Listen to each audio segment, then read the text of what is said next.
Hello everybody. I'm hoping that some of you can find me.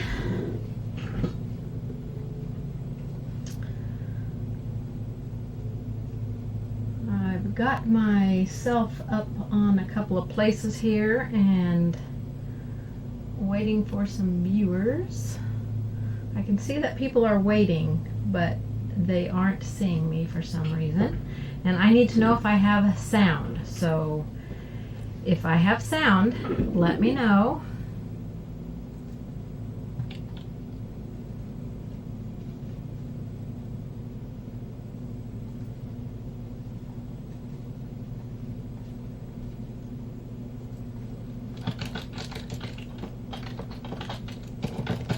Last time I didn't have sound.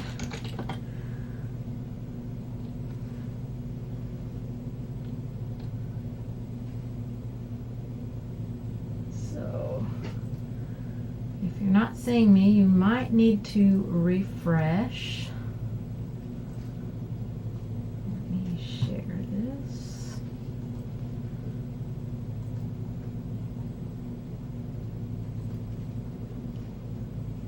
I hope you're all going to be ready to paint.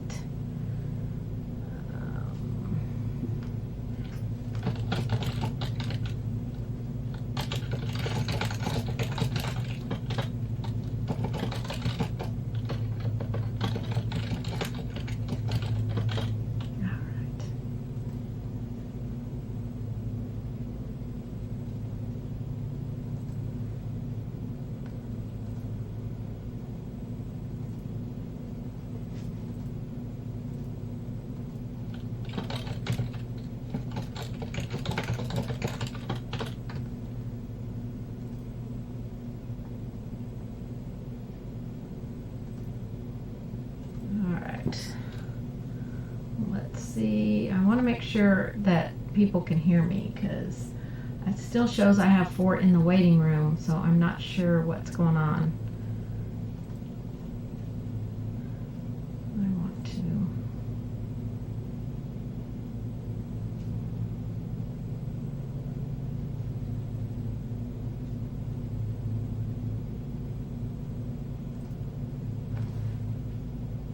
Okay. Well, I'm going to go ahead and start. This will be on my page, so hopefully there'll be some of you that can join me as I go through this. I'm trying to get it all situated. Please let me know if you can hear me or not, because last time my sound did not work for the first 8 minutes, and it took me a little bit to figure out what was going on. So if you're watching and you can hear me, please say I can hear you so that I know we are getting some sound coming through to you. Oh, good. Thank you, Jackie. I appreciate that. I appreciate someone letting me know because, okay. Let me show you what we're going to be painting. I'm going to put myself in the corner up here. I'm using a different camera, so it's a little bit at an awkward position for me, but so this is what we're going to be painting today. I've titled this one Fall Day, and I loved painting this because I used like the color wheel. It was my inspiration for my umbrella, and thought it was just so fun to paint. So I hope that you guys are going to either paint along if you've purchased my packet, or plan to go over and get the packet and come back and rewatch this and paint along with me later as you rewatch the live. I did create this a little bit different with some red rain boots and some sunflowers. Now I've done a line drawing for this, but I have not done a packet for it yet. But it was fun to create that as well. And that's the same boot. That's the same boot, exact same boot pattern. I just didn't add all this buckle and this stuff on here. I just left it a plain boot. So that's a fun one that you can do. So I want to show you the packet real quick so you can see what comes in my packets at lonnalamb.com in case you've never purchased one from me. You can get it in paper packet or electronic PDF download packet. So, you know, you've got your cover page, and the second page lists everything that you need in order to paint this design, your brushes, paints, everything. Then we go into step-by-step instructions, and then we go into step-by-step color photos showing you how each step in the process goes when you're painting this design. Full color photo there and one on the front page, and then this has a line drawing, and I did it on 2 pages because the umbrella didn't quite fit on the page, so I did it in 2 pages. So that's what my packet looks like if you go to lonnalamb.com and check it out. I'm going to put my instructions up here so that I know what I'm doing as I paint this, because normally I do a video when I create a design, but for this one I did not, because I planned on doing it live. So I didn't make a video. So I'm going to actually have to read my instructions on how I painted it so that you know what we're doing, okay? So I'm going to go over some of the things that you will need to, if you're going to paint along with me. Okay, so I've got an artist sponge, and I'm going to be using this to paint my background color on so fast. It's just the easiest way to get your background painted, or with a 2-inch damp foam roller. Those are the 2 things I use almost all the time to paint my surface.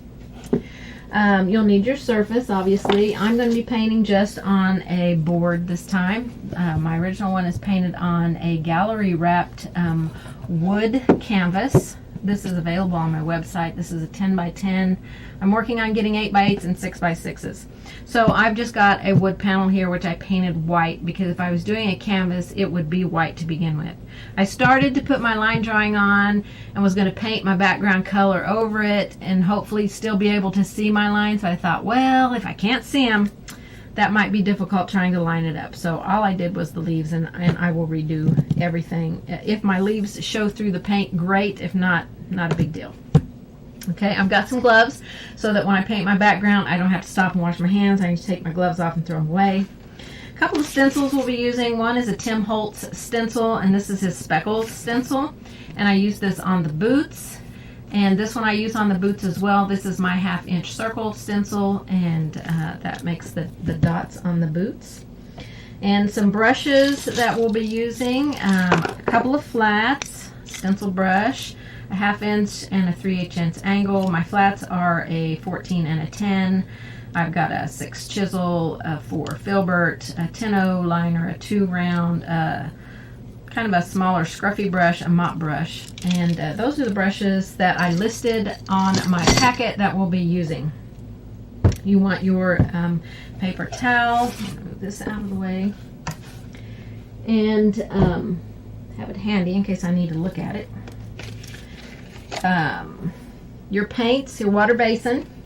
You'll need your line drawing and graphite paper. So the paints we're going to be using, and I always use Deco Art Americana paints. We're going to be using a Vivid Violet, Payne's Gray, Open Water, Bluegrass Green, that's an old bottle, had that one a while, Moon Yellow, Olive Green. Some of these, Olive Green is a discontinued color this year, but if you still have it, grab it. There is a conversion chart at decoart.com if you want to mix olive green. Snow White, Santa Red, Salem Blue, Lamp Black, Burnt Umber, Bright Blue, Primary Yellow, Lavender, Pebble, Cad Orange, and Antique Gold. And I have my misting bottle because I always spray my palette for floating with that. So we're going to start by painting our background, and I will also have my easel. I'm moving it out of the way here so I can grab me a foam plate out of my drawer. Okay, so I want to put my gloves on, and my background is going to be, now if you're painting on a wood surface, you'll want to apply multi-purpose sealer before you apply your paint or mix it in with your base coat of paint to help seal your wood.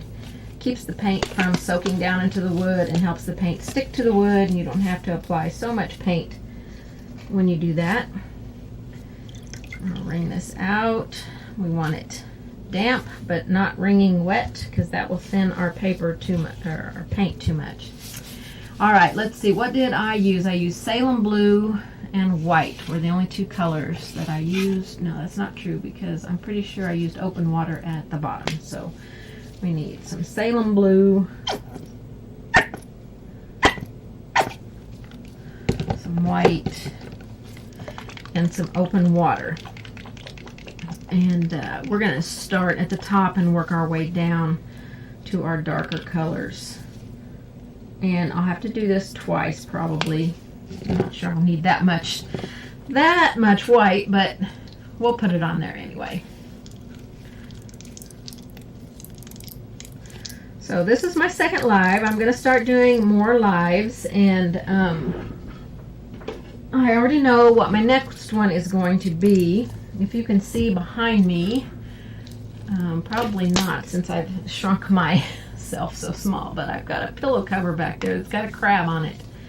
And I'm going to be doing that crab pillow cover live either next week or the week after. I'm going to try and stick on Tuesdays, but not sure how that will work out. Hi, Debbie. Thank you so much for joining. Thank you so much. I'm glad you appreciate my design. So I've got my damp sponge, artist sponge. I'm going to get some white and some Salem blue on my sponge. And you'll want some kind of blow dryer or heat tool that you can dry your background, so that we can get our line drawing on there as soon as we are done. So I'm going to pick up a little bit more Salem blue and a little bit of my, I forgot what color that one is, open water. Open water, I love this color. I think it is a gorgeous color. And I'm going to work this down, bring them together, blend them. We're going to apply a second layer on here. One layer is not going to be enough coverage on the background. So we'll do a second layer, and see, right now I can still see my my line drawing, but when I put my next layer on, I may not be able to see it so well. So I'm going to dry this real quick with my heat tool, and this is a Ranger heat tool. I love it. It is pretty quiet, and it dries things very quickly. Alright, so I definitely want more white, so I'm going to twist my sponge around so I can get more white up here at the top.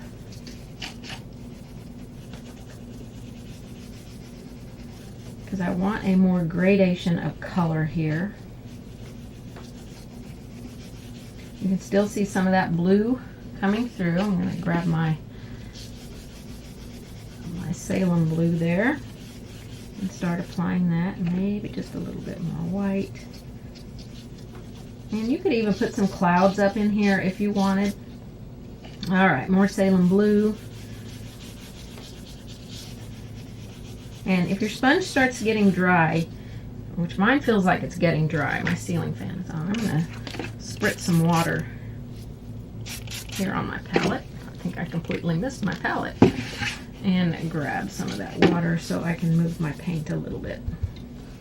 I'm going to grab more of the Salem blue and the open water, and we're going to work this in for the lower part of our surface here.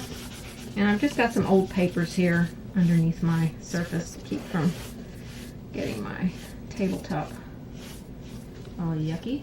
So there we've got a really nice gradation of color. I'm going to stick my sponge in that water so that it does not dry out.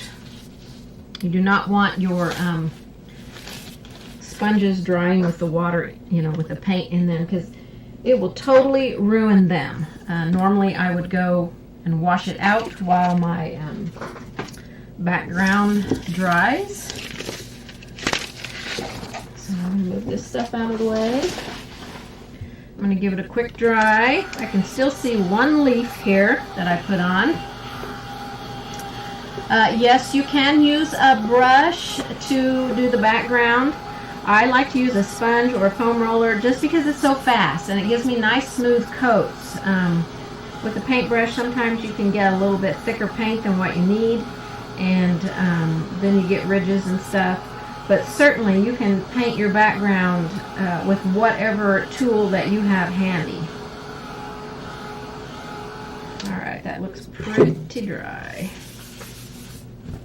Okay, so now we're ready to put our line drawing on here.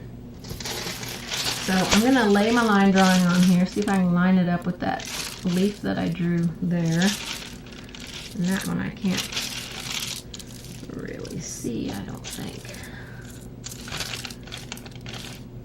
So I've covered that one up pretty good.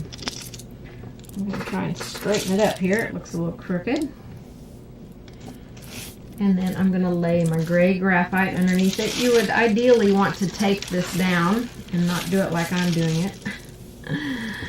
Don't do what I do. Do it better. Do it better. Alright, so we're just going to take a stylus and go over our lines. And get all of the basic lines on. Detail lines you don't normally need, but you do need your basic lines.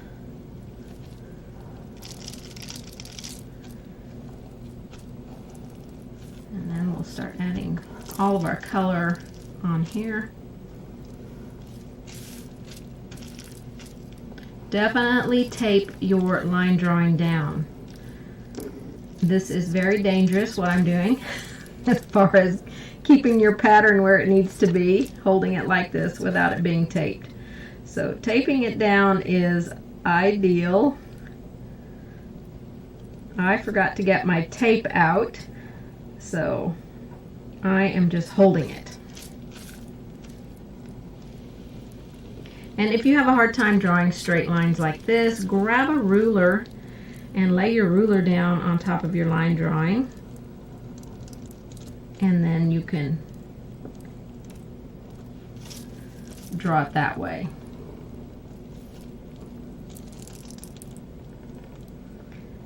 And you can do your boots pretty much any design that you like. If you have another style of boot that you like, feel free to use that. I like it when you mix up change the colors or do something fun that is totally you when you're painting my designs. I feel like that helps your creativity grow because you're doing something that resembles you or makes you feel happy. So don't feel like you have to do exactly the way or the colors that I do. And hopefully my lines will be straight when I get done here.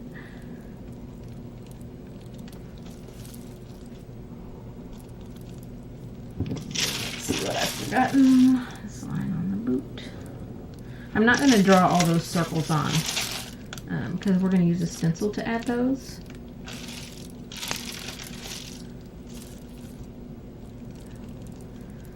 I probably don't really need that line there, but I'll draw it on there.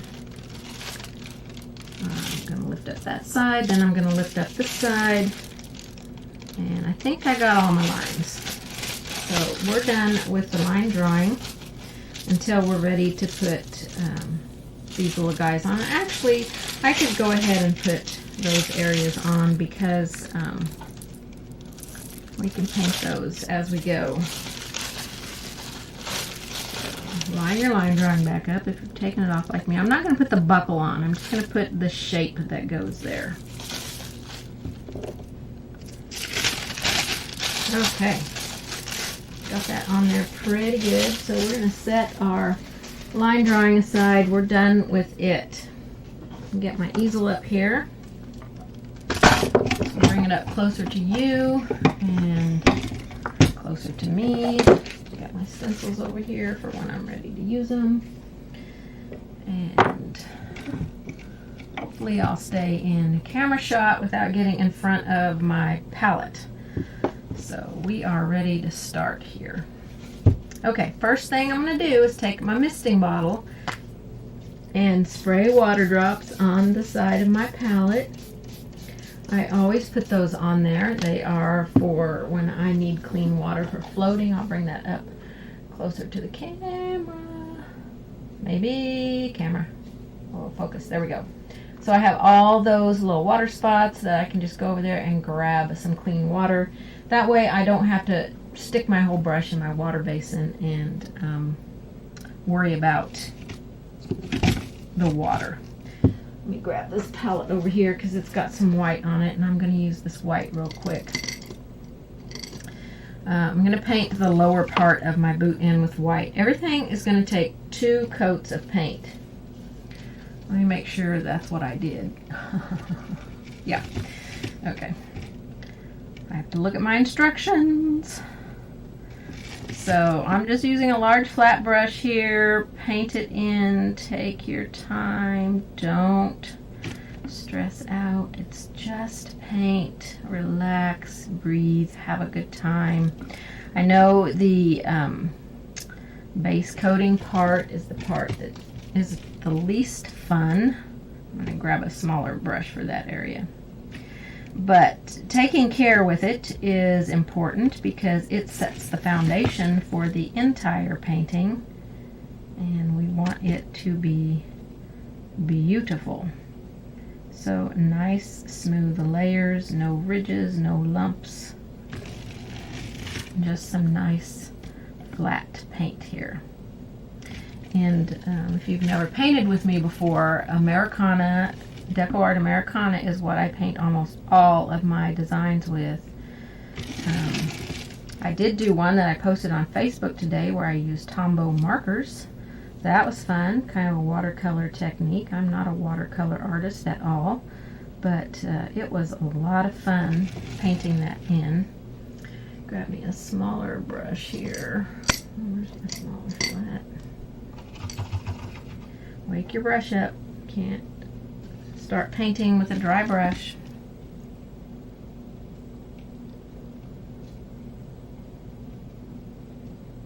Okay, and the top of the boots, let's see, it says an equal mix of moon yellow and primary yellow. So let's put some moon yellow out on our palette. This is primary yellow. And some moon yellow. And I'm putting out way more paint than I actually need here, but I'm going to use my smaller brush. So I'm going to, it says an equal mix. So when I do an equal mix, I just dip into that one, dip into that one, and I mix them together. If I put it on here and it feels a little too thin, or the primary yellow could be a little bit less opaque than the moon yellow, I can go in and add a little bit of the moon yellow. But since we're putting 2 colors on here, just that straight mix of the 2 will be just fine. So 1, 2, mix, mix, mix, and then paint.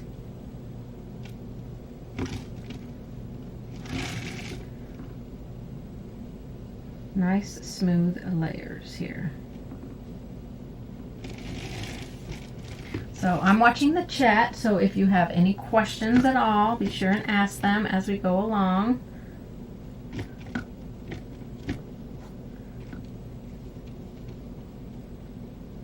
And paint each section in separately so you can retain your shapes. 1, 1, mix, mix, mix.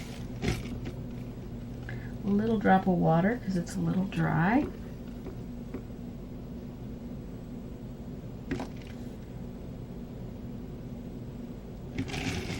And I hope you all have spent your day painting something, doing something creative.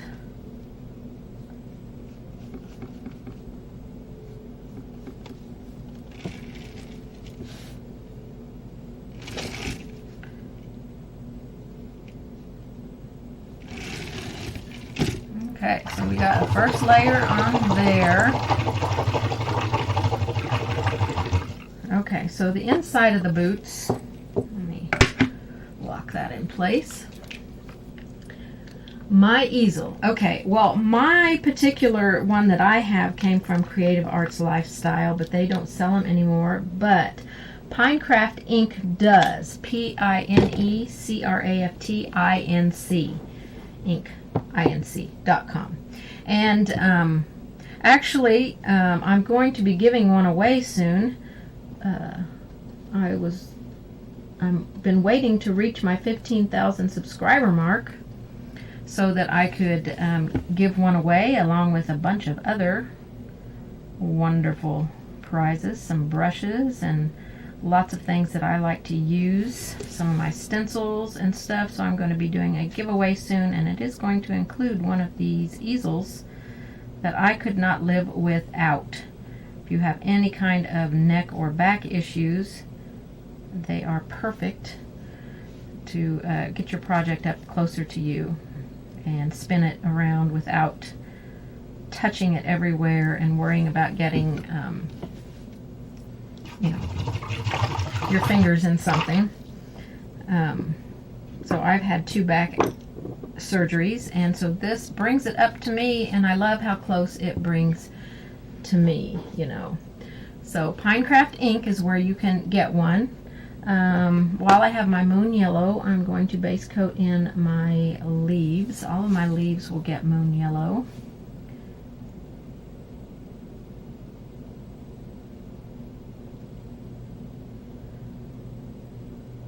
And I love painting these kind of leaves with all these colors in them.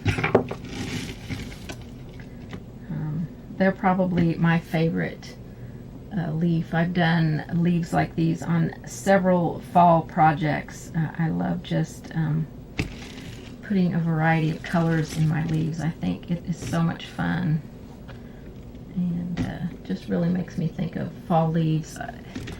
When I was a kid, we had a street in our town that had so many trees on it, and the street would just be completely covered with big, beautiful leaves, and I loved how they looked. And I mean, you could not even see the street. It was just so awesome. Some of those trees are gone now, but they still have quite a few leaves that gather on that road, and I love it. So, well, thanks for coming to watch, Alicia. I appreciate it, you being here. It's just me. I don't have someone that can be on here and field questions, but I have plenty of monitors and devices that I can have open and look at. And speaking of devices, if for some reason my internet goes out, it has been very fickle this week. For over a week. I got to get somebody out here to look at it. I don't know what's going on. But if for some reason I disappear off of here, I will definitely record this and get it up on my channel. But I have been praying, and my fingers are crossed that no issues arrive. I'm very thankful that I had sound when I started, so that was one less worry. And I could go to a much smaller brush here in these smaller areas, but I've learned to use a big brush in just about any area. So if you can learn to manipulate a big brush, it makes painting so much easier. Small brushes just do not hold enough paint. It just seems like it takes me forever to cover any section with a small brush, but there are instances when I do need a smaller brush. So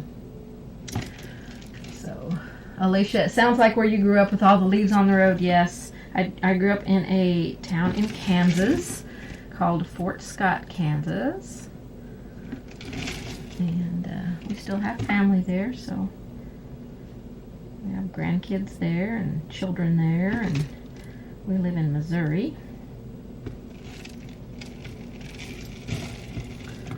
So if you know Fort Scott, Kansas, let me know, because That was my hometown growing up. Life sure was different when I grew up.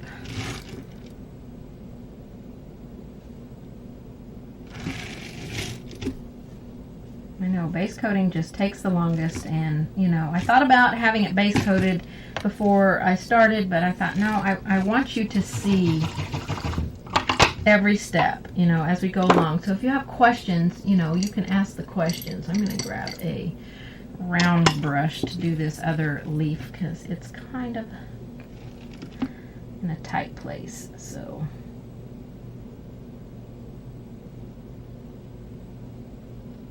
we'll get our first coats on, and then I'm going to go in and erase all of my graphite lines that I have not painted over. Graphite, if you get paint on it, even dirty water, that graphite line is set in your project. And you can't get it out, so you got to cover it up with paint. So a lot of times I will try to just go up to that line without going over it, but it doesn't always work out that way. So I will have areas that I can erase when I'm done and areas that I can't. Okay, the handle on the umbrella, let me find that instruction.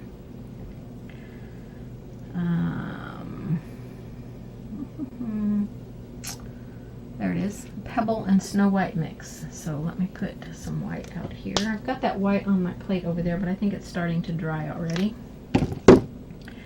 So I'm going to get a filbert brush here, I think, and use it. So Alicia, you're from Ohio, so that's where you grew up with all the leaves on the road. But now you're in Colorado Springs. Oh, I've been to Colorado Springs. Okay, let's see if I have oh, it's an equal mix. So just grab one of each and blend, blend, blend. And make it's just a light brown color because we're going to be adding some darker values on here. And just paint this in. You can use a small flat brush to paint this in as well. Got a little wobbly there.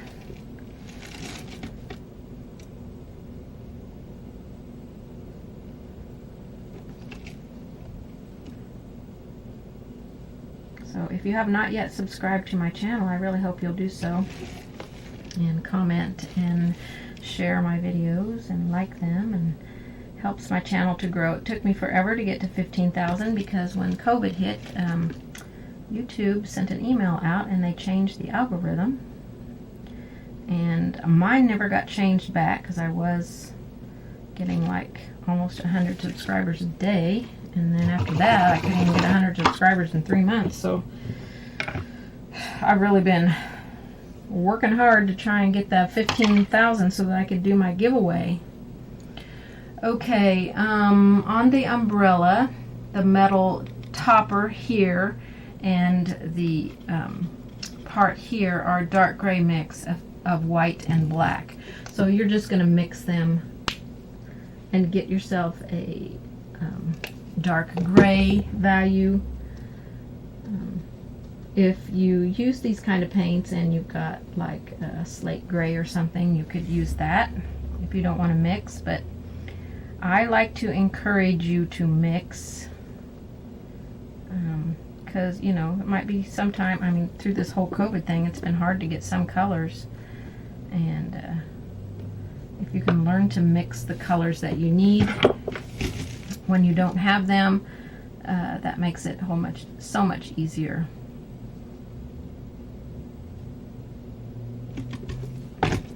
Okay. Alright, let's paint our base coats on our umbrella. And after I get those on, I need to do some base coats down here real quick. I think those might be dark gray as well. They're a medium gray. So I can just add a little bit more white to this and get a medium gray. I'll just paint these in real quick. And these colors will dry darker, so if you paint it on and it's darker than what you want when you make your mix, just when you put your next layer on, just add a little bit more white into it and That'll take care of that.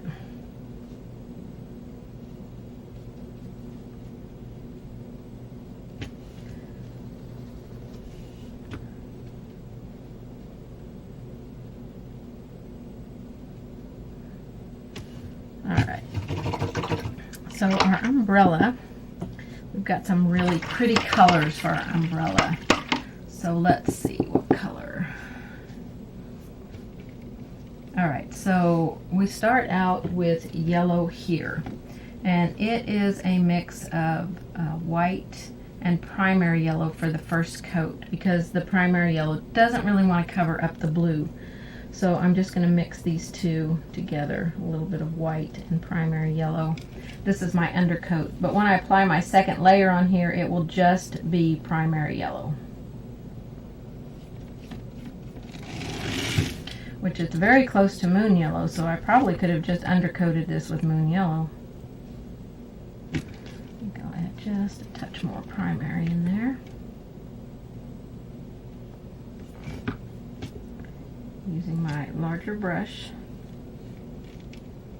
Now my brushes are only a suggestion. If you have favorite brushes that you like, then you use those. I was sliding my finger across that edge because I had a little bit of a ridge, and I don't want a ridge in my paint. So when I do that, I very gently slide it into my paint so that I can remove it, and it doesn't cause that lumpy bumpy stuff. Okay, the orange one is cad yellow, which is our next one. I mean cad orange. Oh my gosh. Okay, let's see, we have a question here. Oh, thank you for subscribing, Alicia, I appreciate that. Can we use this transfer of image technique with the help of brown paper and stylus on a canvas? Yes, you certainly can. However is easiest, or whatever you have on hand to transfer the pattern on, go for that. It will work just fine. You do not have to have tracing paper. So just whatever works. And, everything that I do is a suggestion, but if you have better ways of doing something, then you can go for it. I think I need to get my little bit bigger paintbrush here. This area is pretty big.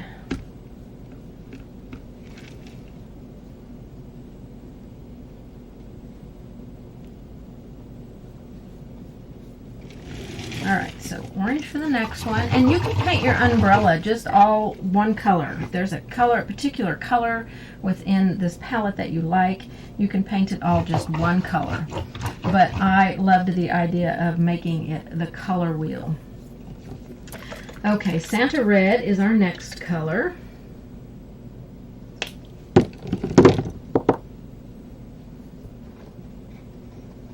And I don't like to put my paints out until I'm ready to use them because they start drying out too quickly.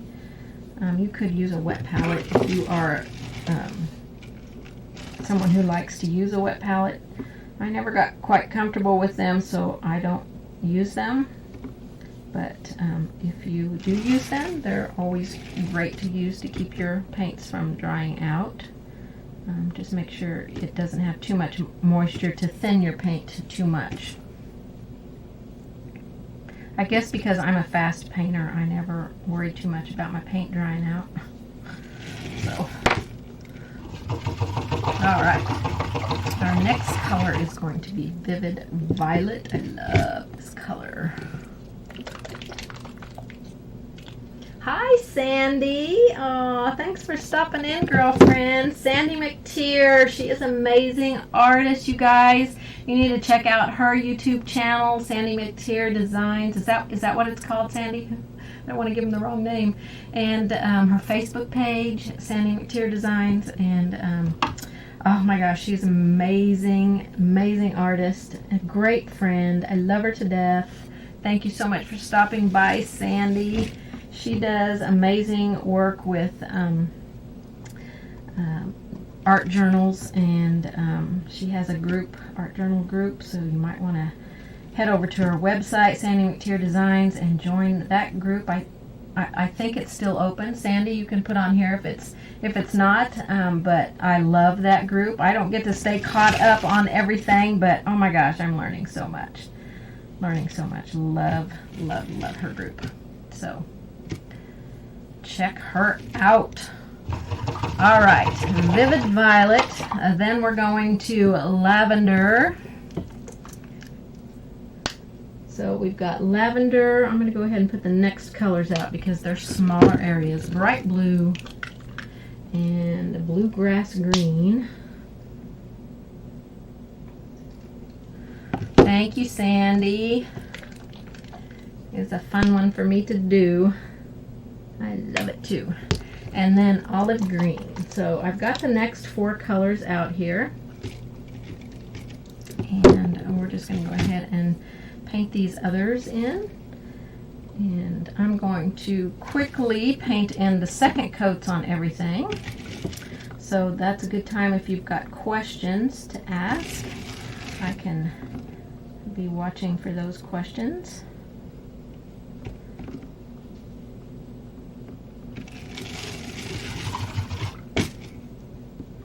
This would be fun if it was just an all red umbrella too.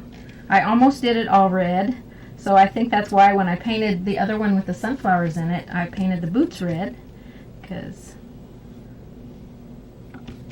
I kind of wanted a red umbrella to begin with, and then the idea came with doing the color wheel.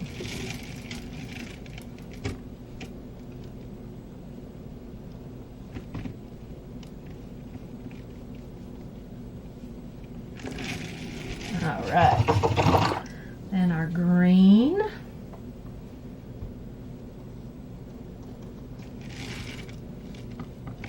Thanks for sharing, Sandy. Appreciate that. I did post it on my Facebook page, but I forgot. I don't think I made it public, so.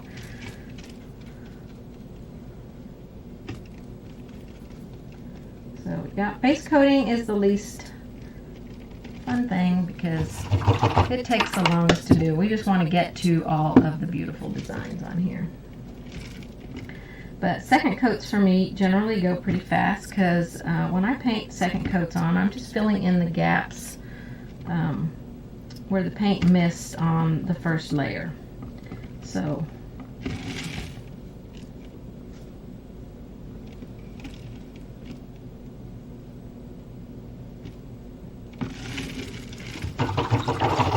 all right, that's all of our first coat. So I'm going to quickly get the second coats on. And if you've got any questions, now the second coat on this one, let's see, the lower sections of the boot, yeah, just white. And it might take 3 coats. We'll just have to see how well the white covers on this second coat. But I think on my original one, I had to apply 3 coats of the white because it did not quite cover that blue as well as I wanted it to. And I didn't want my boots to turn green when I started adding that yellow on here. So, which it didn't up there on the upper part, so I shouldn't have to worry. So 2 coats may be pretty good for here.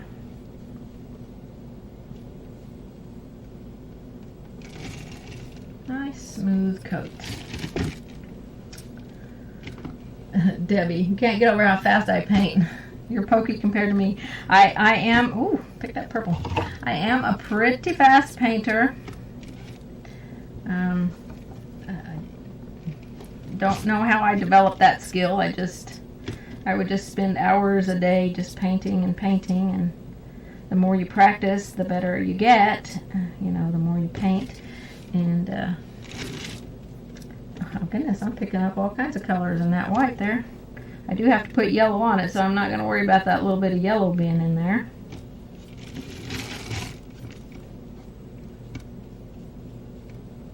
Yeah, I am a fast painter, so I'm hoping that this lesson doesn't go a long time. The next one that I'm going to be doing, which is, like I said, you probably can't see it behind me very well, but when I get to the end, I'll bring it. I'll step back there and get it. It's a pillow cover, and I'm going to be using multi-surface paints. I'm also going to be doing one for Creative Innovations in Painting. It is a Facebook group. If you have not joined that group, you want to head over to Facebook and join that group, because they have lives within the group every Tuesdays and Thursday, and monthly themes. And in July, I'm going to be painting Sea, Sand, and Sunshine on a pillow cover with multi-surface paints. So much fun. I loved painting that design. Alright, there's two. You see my white still looks a little choppy there. So I probably will put a third coat on. I know I'm going to be stenciling on top of that, but I still want it a little bit smoother. So Alicia, you are a complete beginner. Well, I have videos on here that have lots of beginning projects, and some that show you different techniques that you can learn and practice. So I think I have 181 videos. I have 2 that will be coming out, that are scheduled to come out in a couple of weeks. And then I'll be working on some more lives. So my favorite subject to paint is fruit. So I'm probably going to be doing a live with some fruit soon, because that's one of the things I really love to paint.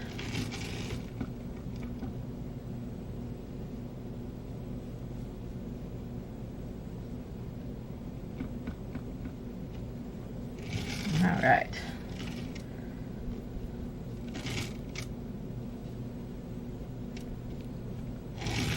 Okay, so that's 2 coats on the yellow part, and I think that looks pretty good. We shouldn't need another coat on there, because we're putting all those dots on there and doing some other stuff. So let's go inside here.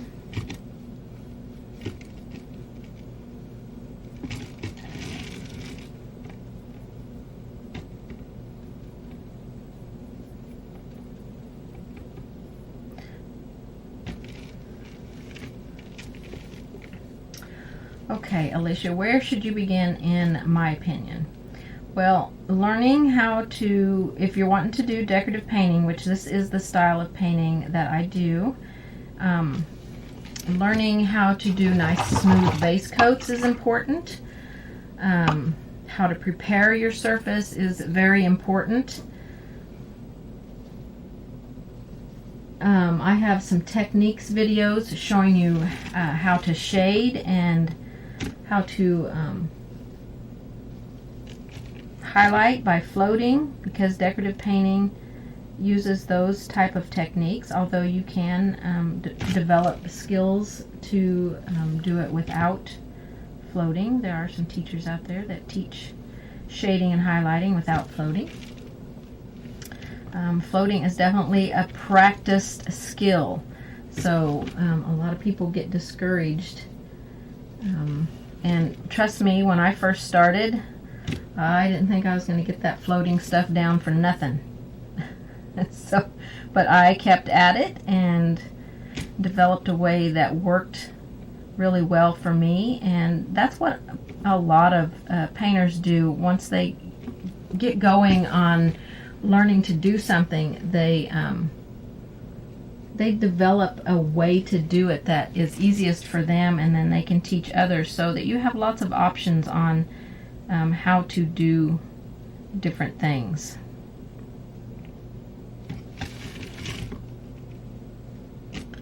Little tiny drop of water here. But all of my videos pretty much go into detail. I even, on my videos, if I make a huge mistake, I show you exactly how to fix that mistake, because to me that is important in your painting growth. If you know how to fix a mistake, then painting is less scary, and you just have to realize that it is just paint. It's always fixable. You can paint over it. You don't have to stress, you know. I do not ever strive for perfection, so if it looks like what I'm going for, I'm happy with that. But I don't have to try and get it to be perfect. So I'm going to stick with this little filbert brush here. Do a quick coat on my leaves. The second coat, because I don't have to worry about getting the outline of the area that I'm painting done, is so much faster because I'm just, like I said, filling in and smoothing out that first layer that went on there. And these leaves are going to have so many more layers coming on them, so we don't have to oops, that's a, oh, started pink. That's a lot of paint there. Would love to see you paint your pears. I do have, let's see, do I have more than one video with pears? I have one where I painted a set of 3 pears. And I can't remember if I have a second one on there with pears or not.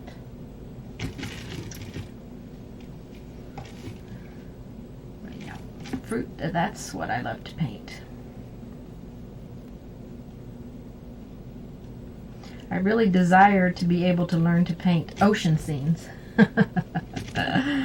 That's something I'm definitely going to have to work at and develop that ability to do, because, you know, that's the kind of things that I think would go well in my house. I kind of have those colors and that feel in my house, but boy, every time I try to paint one, it does not come out like I was hoping.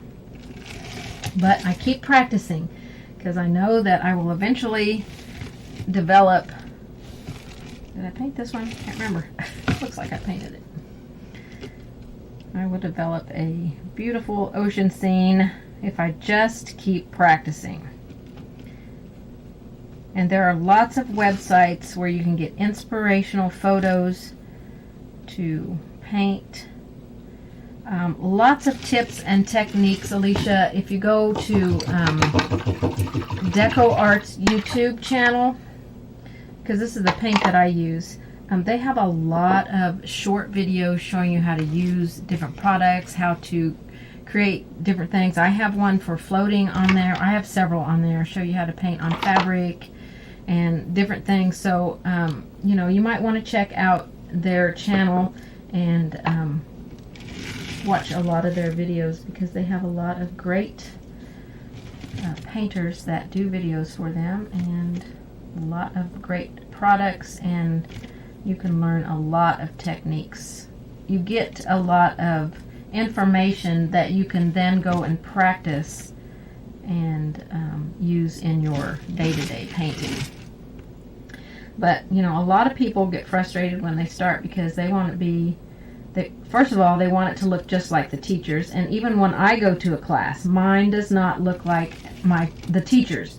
We each have our own style of painting, and it is not going to look like anyone else's. You don't want it to look like anyone else's. You want it to be yours. So,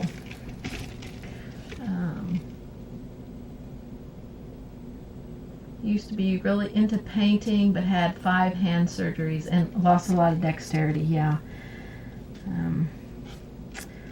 That's where, if you want to get back into it, you'll push yourself to figure out how you can still be able to paint with the limitations that you have. But I believe in you. You can do it. So we're getting our second layers on here. I'm going to put one more layer on my white on my boots, and then we're going to start adding our details in here.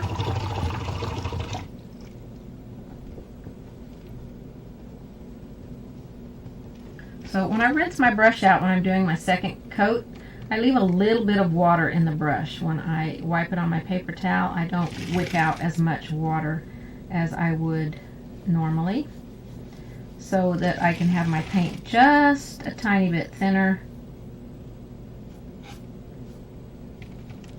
because we're just putting a thin layer generally on for the second coat.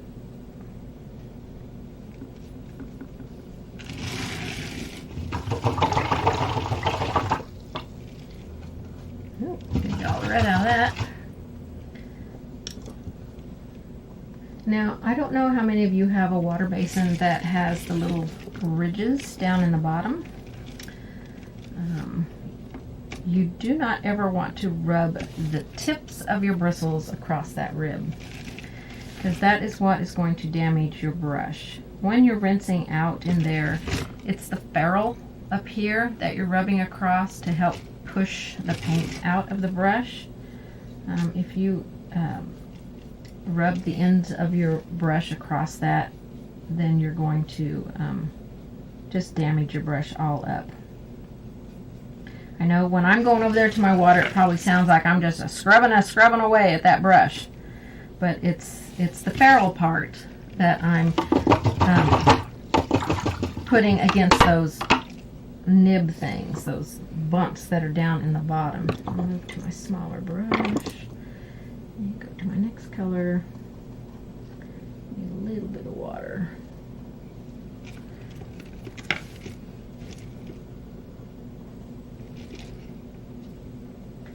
Well, I'm glad you want to learn decorative painting, Alicia. It's a very fun style of painting. Very relaxing, I think. You don't have to strive to be perfect. It's just a fun style of painting.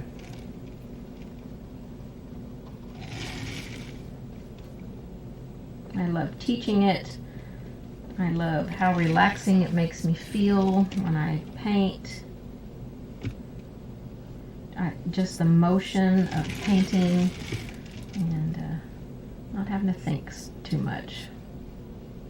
Straighten out my handle there. It had kind of a knot thing going on there.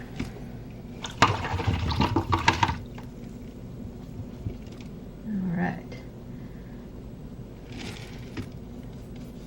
So after you get your base coats on, if there are any detail lines that you need to add on, make sure your paint is completely dry before you put your line drawing back on and add those lines, because if you add the lines and the paint is not completely dry, those lines are immediately set in your paint, and you will have to paint enough layers of paint to cover them up. So that is an extremely important tip to always remember.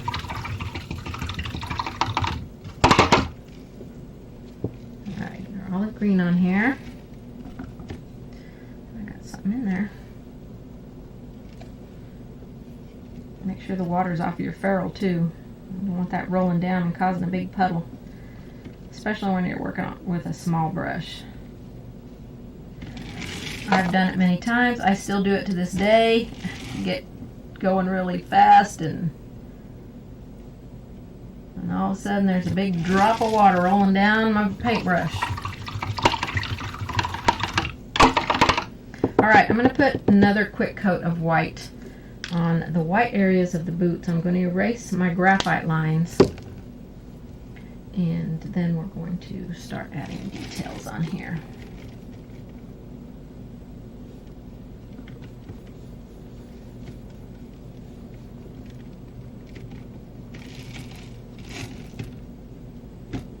Too much paint.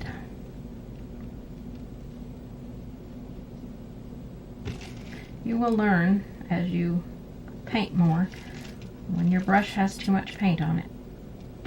So just go wipe a little bit off on your paper towel.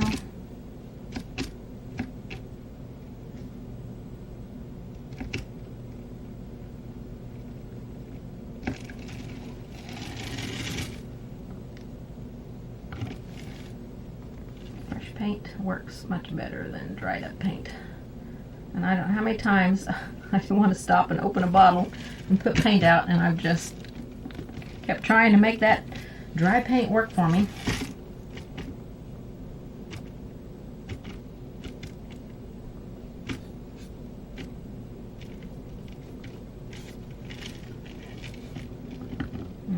third coat definitely made them look much better.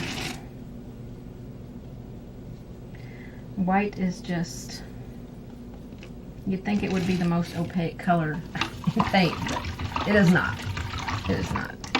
I might put a quick third coat here on the yellow because it looks a little blotchy here. Lots of water in my paint. I'm just like glazing over this yellow.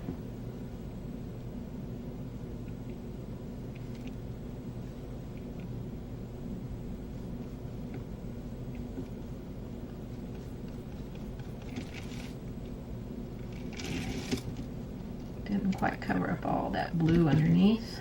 So give it another quick little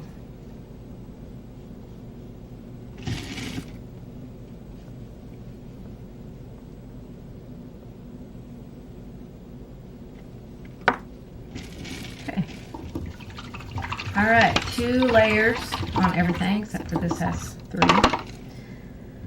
And let me grab an eraser.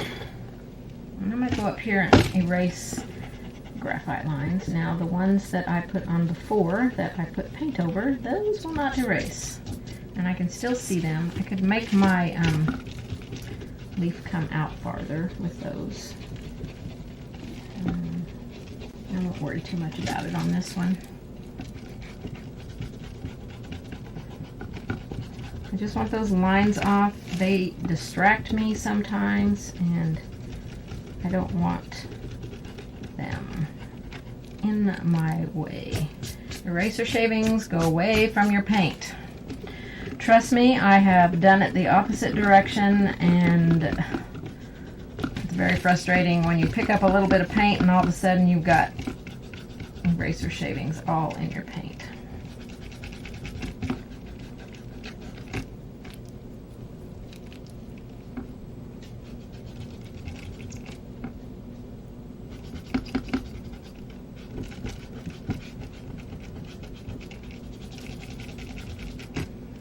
And this kind of helps clean everything up visually so that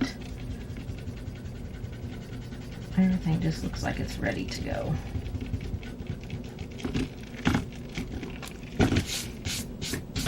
All right. I think we are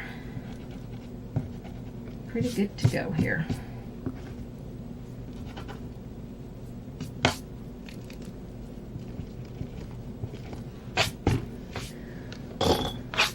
Okay, let's start with, in my instructions I start with the leaves, but I think I'm going to start with the boots here. Let's get our stenciling done on our boots, and we'll work on our leaves a little bit and stuff. So this is my circle stencil, and this is a 1/2 inch circle. So if you have a circle stencil, you'll want one that's about a 1/2 inch size. It could be a little bit smaller. Doesn't have to be this big. I'm going to take some black. Now I'm going to have a couple of stencil brushes. Tap a little bit off. And you're just going to put dots all over your boots. And it really doesn't matter where they go.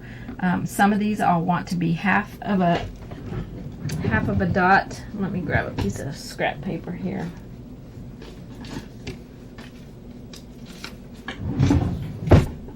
So if I want like a 1/2 of a dot, you can tape off with some tape, or you can just put a piece of paper down here and tap. And that way you won't get black paint where you don't want it. So I'm just going to move around this entire boot here. The stenciling will take the longest, I think, on the boots because I like to move around and just be random with my stencils. I like to look at it, pick it up, go back, and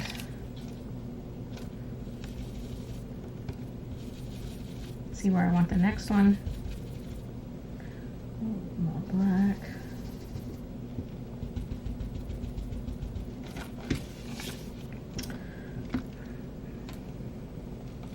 Piece of paper up here. Just have fun putting some dots on here. You do not have to add dots. If you just want the top part to stay yellow without dots, that's great. Make it your way.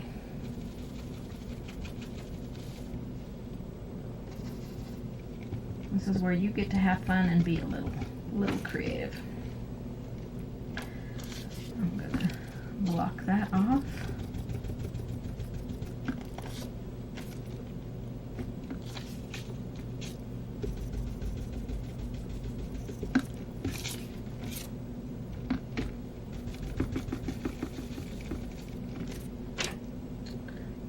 Super easy.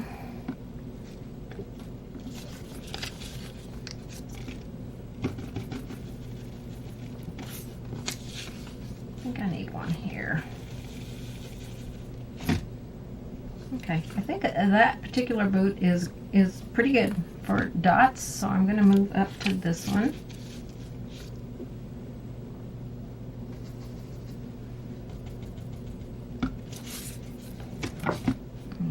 See a little piece of one maybe here.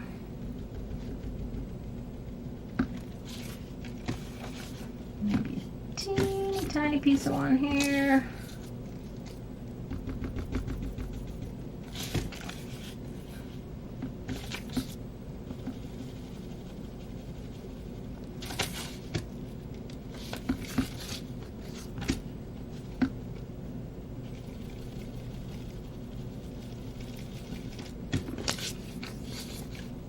Paper over too far. There we go. Alright, let's do one here.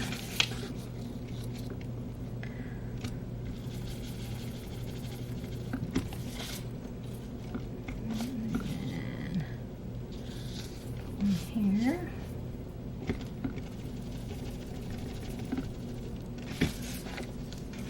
Yeah, I'll put a tiny little piece of one right here.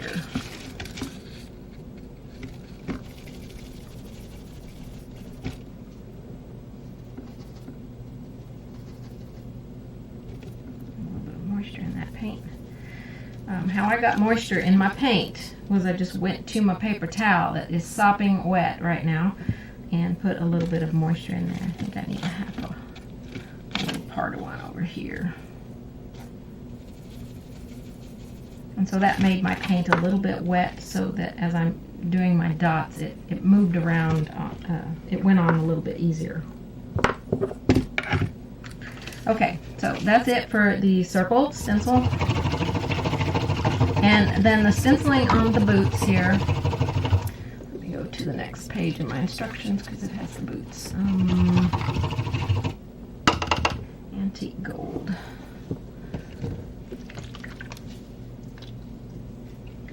So put some antique gold out. And this is where we want our Tim Holtz stencil.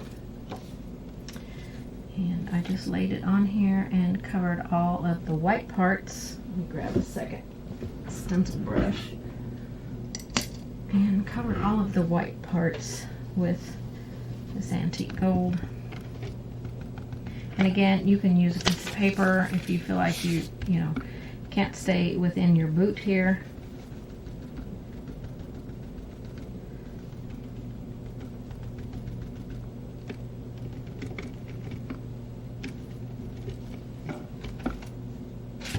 So that got about half of that boot. So I'm sure I won't be able to get it back on here the same way, but I'll get it close.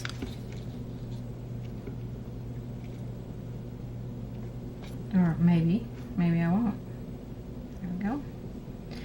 And I want to finish this boot.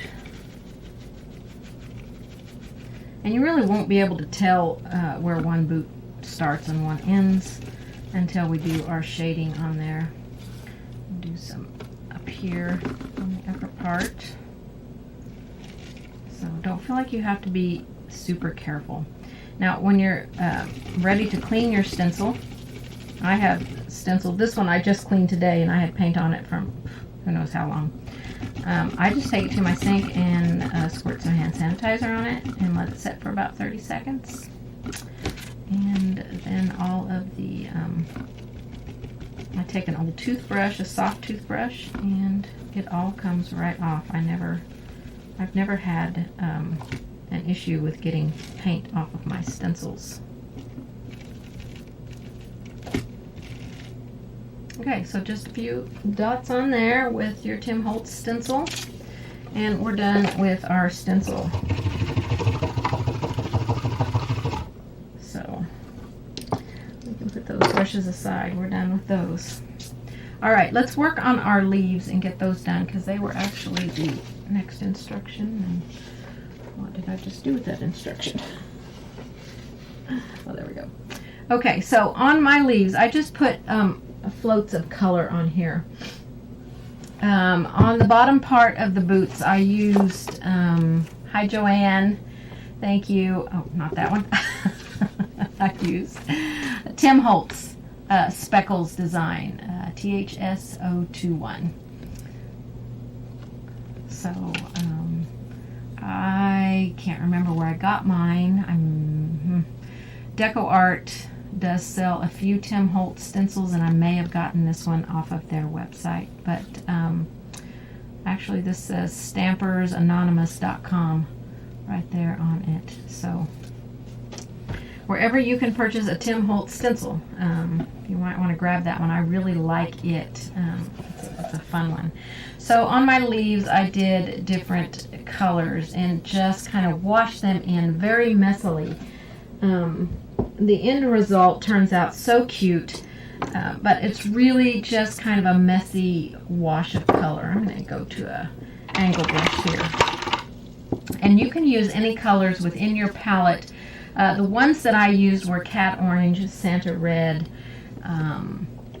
Bluegrass Green, and Primary Yellow. So I'm going to have to put some more Cat Red out here and some more Primary Yellow. And I'm just going to side load and put some more water out because mine has dried up.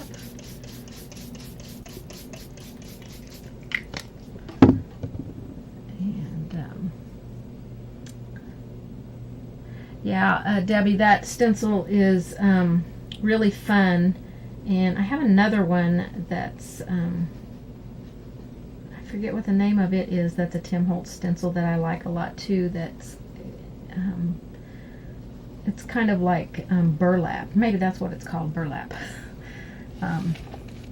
So you just want to pick any place on your leaves, and that's not enough paint on my brush. I worked it in too much with the water. I always work water in with my floats to get them nice and soft. I'd rather come back and repeat them and get them the value that I want than getting them too dark to begin with. So I'm just going to follow the shape of the leaf. Now, this leaf here, I actually have a couple of turn places. So right here is turned, and on this one, it's folded over here. And then I have a turned place here on this one. You could add another one on there if you want to. So I'm just going to take my orange first and go on all the leaves and put a little bit of orange on wherever you feel like it goes, where you want it. There's no right or wrong where it goes. So just create a little float, dab, whatever you want to call it, of color. And it's going to look blotchy and messy, and you're going to think that's never going to come together. But it does. It comes together. I've done my leaves, my fall leaves like this for years. I just love how it ends up looking. So just pick a couple places on each leaf that you want to put some orange. You can always come back and add more later. I'm going to go add some Santa Red. And again, just pick any places that you want. You don't have to use colors like this. You could just use your antique gold, a little bit of burnt umber, and add colors on, you know, just make it a yellow leaf and put some bright yellow on here and just make it a yellow leaf.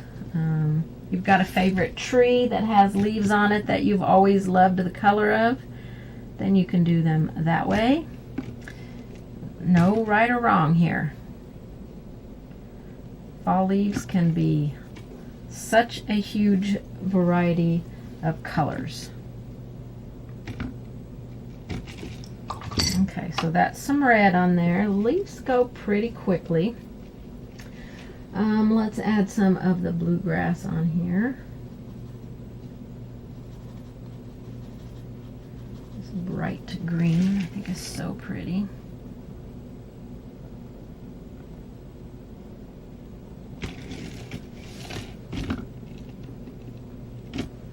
Need some more water. It doesn't want to move, so when it doesn't want to move, you need more water in your brush. And I pick it up on the edge that doesn't have paint and then blend it, and it usually works its way over. I could go to a smaller brush here, but I'm going to stick with this bigger one.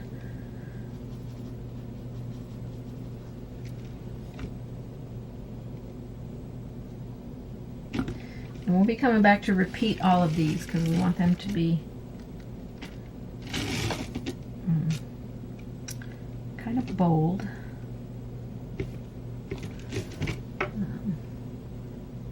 Yes, I just hit 15,000 yesterday, I think it was. 15,000 subscribers yesterday, finally. The brush size that I'm using right now is a 3/8 inch, but you could go down to a 1/4 inch angle brush on this particular area because, you know, you're just doing small areas on these leaves.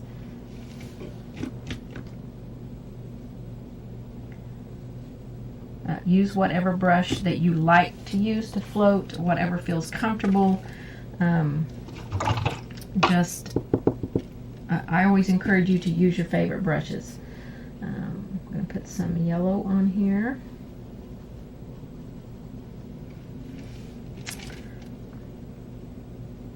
And this won't show up too much on this first layer, you know, at all, but it will. I'm going to put this more in the center of this one here. And down here. And I'm just putting small amounts of paint on here. So when we come back with our second layer of paints on here, we can spread them out and do whatever we want with them. You know, if you want to take them and add them in another area, you can do that. I'm just taking a little bit of paint and putting a little bit, let me see if I can zoom you in. I'm always afraid to zoom you in too close. I'm afraid that I'll get you off camera, but I think for these leaves you might need to be in a little closer. A little bit there.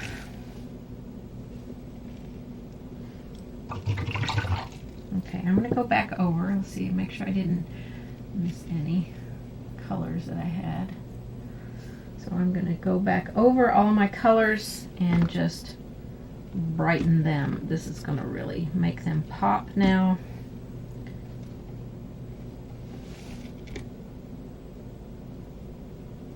And this is where you can bring them down into other areas of the leaf. So it will give you like a couple of values because you're making the area that you started more dark, but I want a little bit of orange out here, so that will be a little bit lighter out there. And it's going to give your leaf a lot more depth, a lot more fun.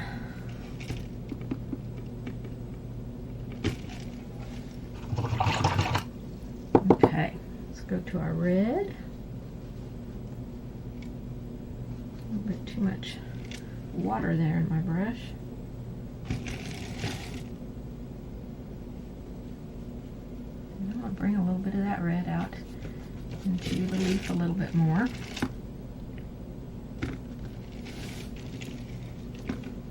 This red's a pretty powerful color, so make sure that you soften those edges out. Use that water edge of your brush. I don't want to completely fill these leaves up because I still want them to look like they're yellow leaves. So if you're getting yours too full, go grab some moon yellow and push some of those colors back a little bit. Let's go out here on this outer edge a little bit.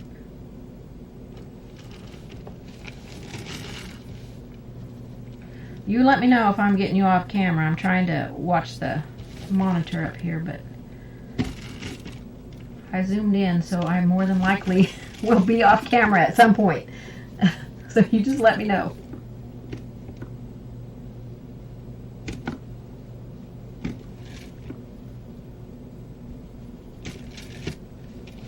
Don't forget this little one down here.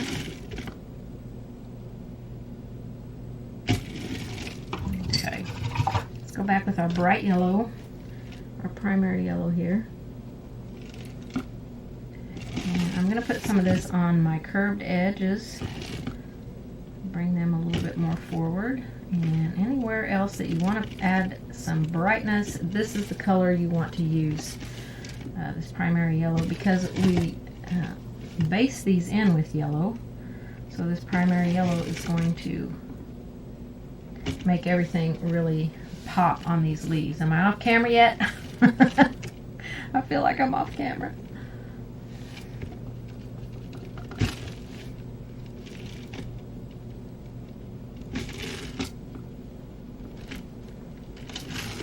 So I can't wait to post the video with my giveaway, and I will be shipping it anywhere in the world. Everyone is going to be able to get in on that giveaway. And I want to encourage and promote decorative painting, so that's my little way of doing it. So let me go back out just a little bit. Okay, so now to finish up these leaves, first we're going to add a little bit of a highlight. We're going to mix, let's see, I guess we're just going to use white is what my instructions say, that I used a little bit of white to just create some highlight edges. So some that you want to bring forward. I don't have enough paint on my brush. These folded edges, I definitely want them more forward. So maybe in your more yellow areas, you might want to add some highlight on there.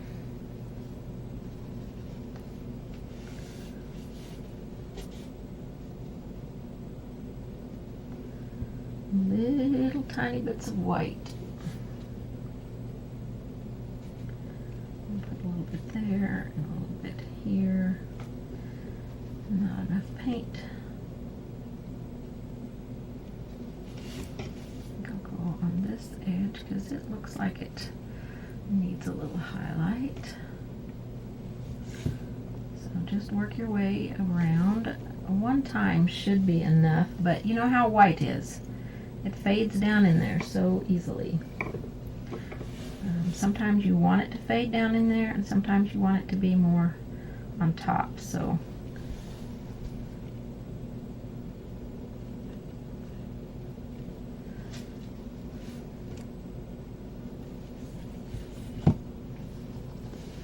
alright, let's do this a little bit on this one. And I'm not worried too much about the points on the leaves because I think you can kind of tell these are pointy leaves. Alright, that is our highlight. And repeat that if you need to.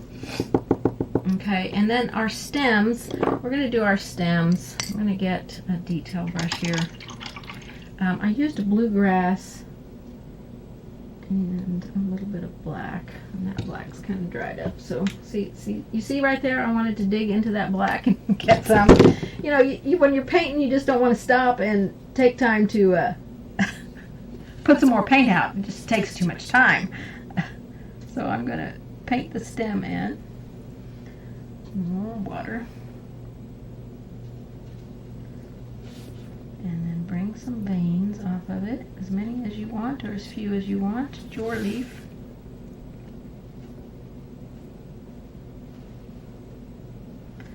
Nice thin paint so it will flow off of your brush. And stay up on the tip and get some nice fine lines. When you have your paint too thick, you want to give more pressure to make your paint come off of your brush, and that's when you get fat lines. I'm gonna be a little bit fatter out here where I'm coming with the base of the stem, and then I'm going to get thinner as I go into the leaf.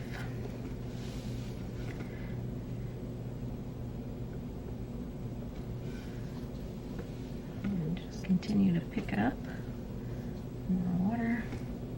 If it doesn't flow off when you're on the tip, you need more water. Sometimes you just need more paint, but most of the time it's just more water. And I don't want you to worry too much about the detail on the leaves, because the leaves they're just the supporting cast. They are not the main focal point.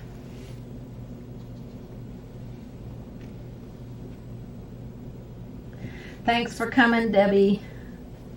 Appreciate you. It'll be here when you're ready to watch it. Finish it up.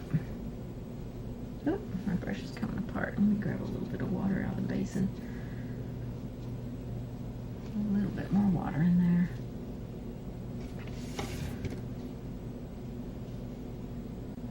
there. Okay, so there's some veins in our leaves. So all we have left to do on the leaves is to just shade with a little bit of burnt umber at the base of the leaf and next to the center of the vein.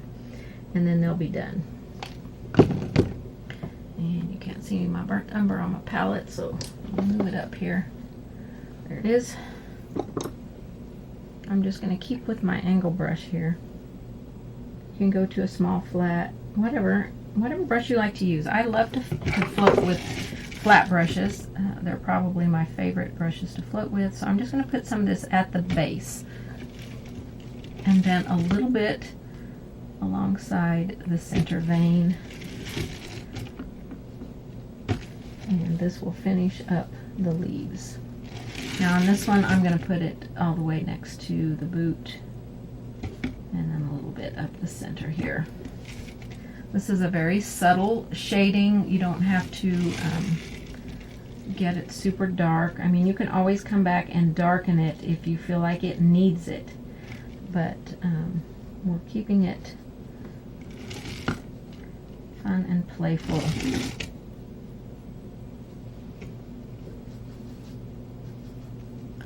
One more leaf, and the only thing we have to do to the leaves, and we'll do them in a little bit, is create that wind going around them. Okay, so that is the leaves. They're done. We don't have to do any more to them. So let's work on our boots. I want to do the checks on this area. You can keep it any way that you want, but I did like checked fabric. Okay, inside the boot and on the buckle and the heel area. So with that, we're going to use burnt umber, and I've got it out here already. And we're just going to start creating some checked pattern here.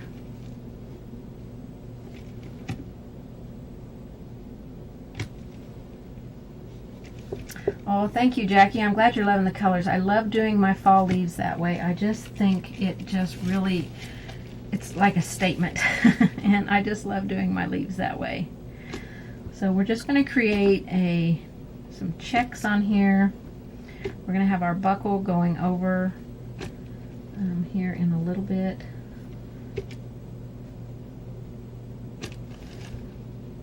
And we'll do this heel piece.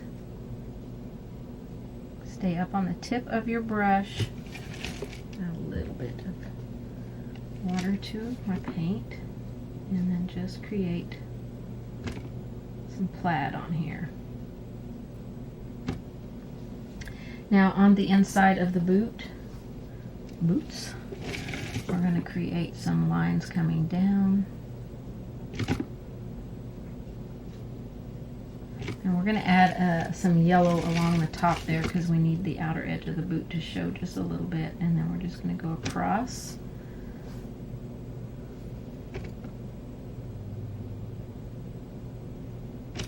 And create some plaid. You probably want to see that a little bit closer.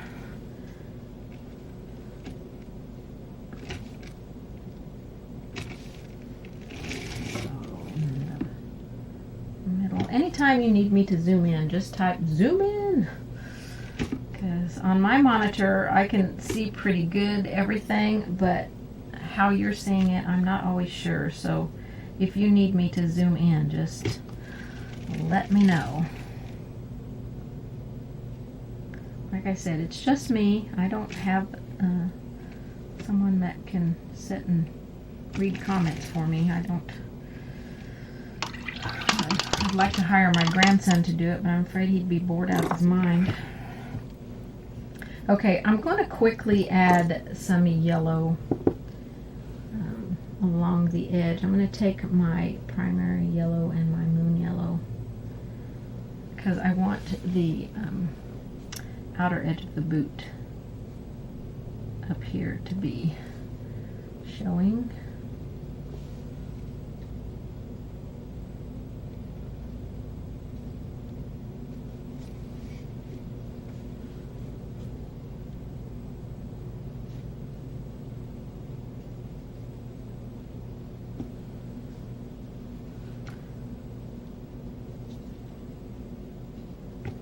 Just line that.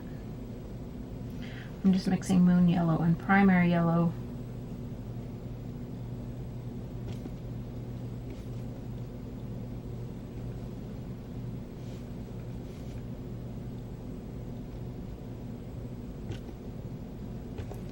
And that helps that. Okay, I'm going to go to my next page here. We've done the dots. Let's move on down to the buckle. Actually, we're doing this plaid part. So I'm going to add some lines of white on here as well. Try and get into my clean water here and thin my white down. And just add a few little lines of white in here for a little bit of a highlight.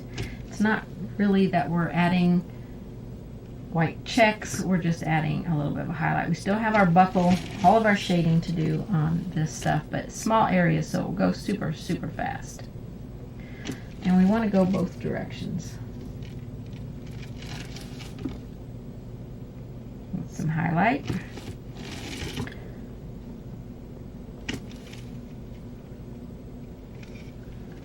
And then inside here, we'll do a little bit.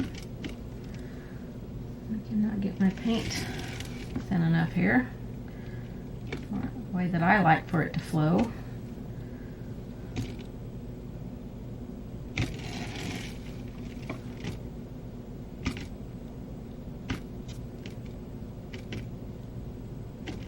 Okay, that is good enough for that. We're going to shade now with some burnt umber on our flat areas, and then we're going to add our buckle on here.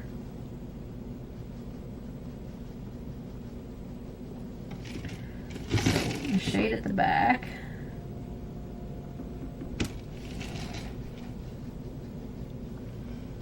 And we're going to go around our handle here.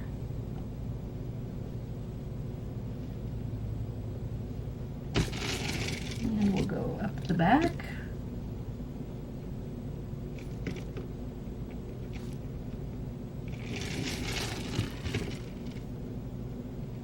I'm going to go inside the boot. Kind of up on the toe. I have the brush tilted just a little bit. Need a little bit more water. Maybe not quite that much. And I'm just going along that edge. I don't want to fill that whole area with burnt umber. I just want it to be along this front edge of the boot. And still stay a little bit light along the back edge. And I'd rather that you did thin layers as opposed to dark layers, because you can come back and repeat, but it's almost impossible to take away without rebase coating.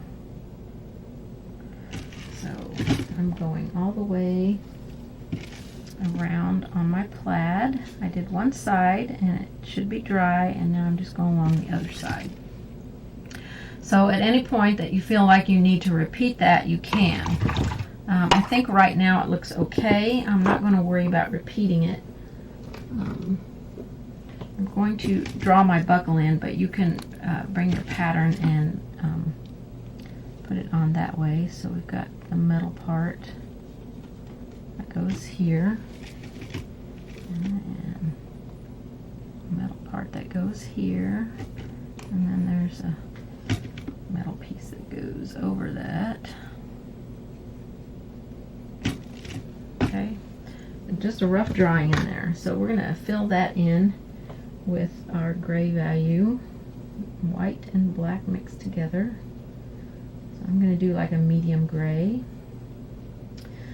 Maybe lean it more towards a light gray, but it's still going to be a medium gray. A little bit of water, make the paint move, and paint our buckle in.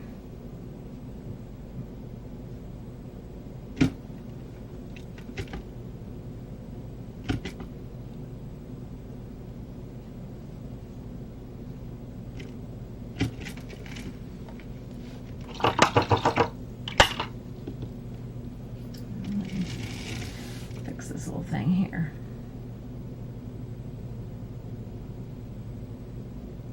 Not quite straight. Ooh, lots of water on my brush there.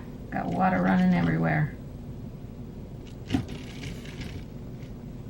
Okay, so I think this is where I may go to a either a chisel brush, which I love using the short chisel blenders, or you can go to, let me find it, a small angle brush. This is a 1/4 inch angle brush. So, because these are small areas to float, and you have to be careful you don't fill your brush completely. I don't really want water in my brush. My brush needs to be damp in order to let it release the paint, but I don't want it to have a lot of moisture in it when I'm painting small areas, because it will just make it fade completely away, and then you'll be like repeating it forever. Okay, then right here to separate.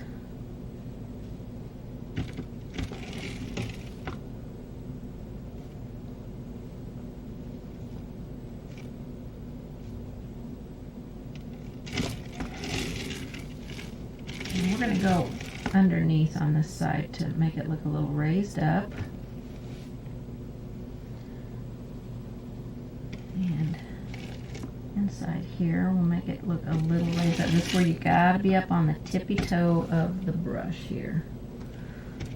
Tippy toe, we're doing small areas. We're putting this next to our metal areas, but we're doing it on the brown.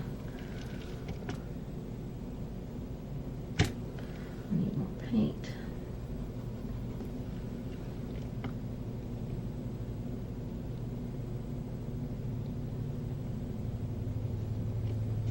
Okay, so that's going to give that buckle a little bit of a lift.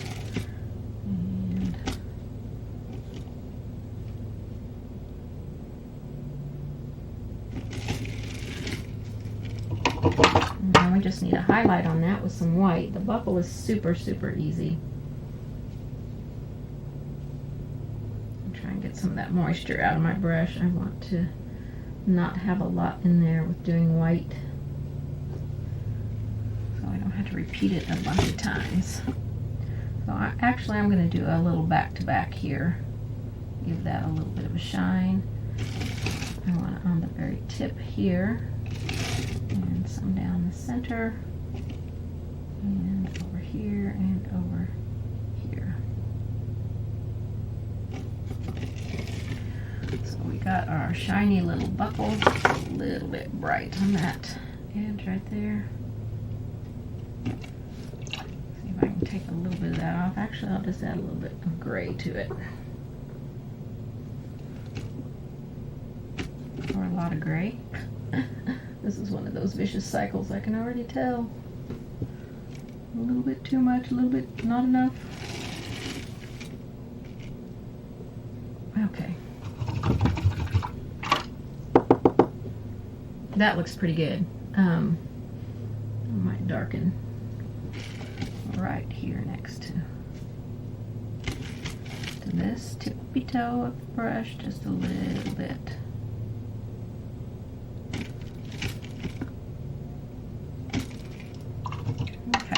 The buckle's done. I just dry brushed a little bit, and I'm just going to use my round brush onto this with some white and a little bit of our base color. I didn't do a whole lot on this, just a little dry brush to make that, I don't want to come off my brush there, make that pop a little bit. Nothing major there.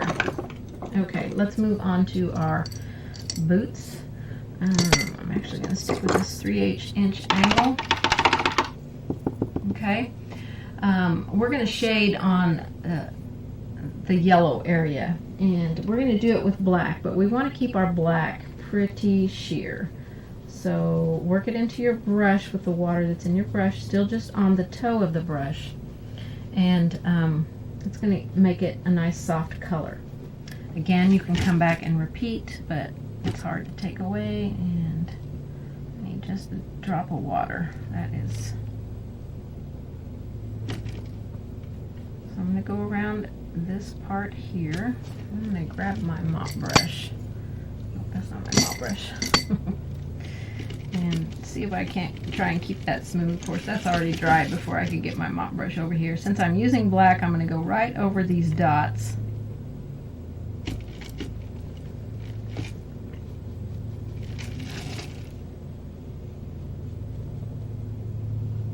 And we can come back and repeat that, but I cannot stress enough to keep this nice and soft.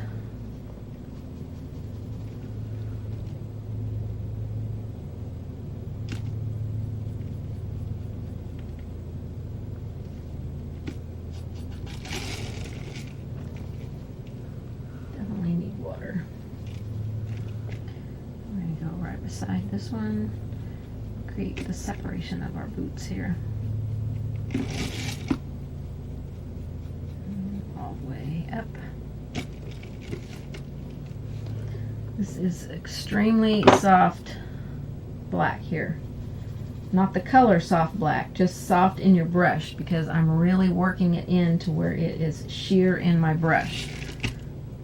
Let's go along the back here.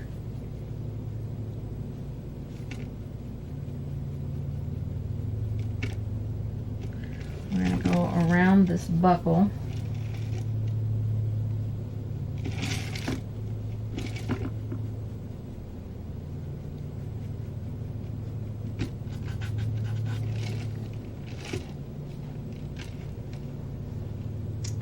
And I think that's the only places that I put that on there. And then our highlight is going to be with white, but it's going to be a little bit different here, because we're going to go in between our dots. We don't want to go over the dots with the white. I tried it going over the dots, just didn't look right. So we're going in between.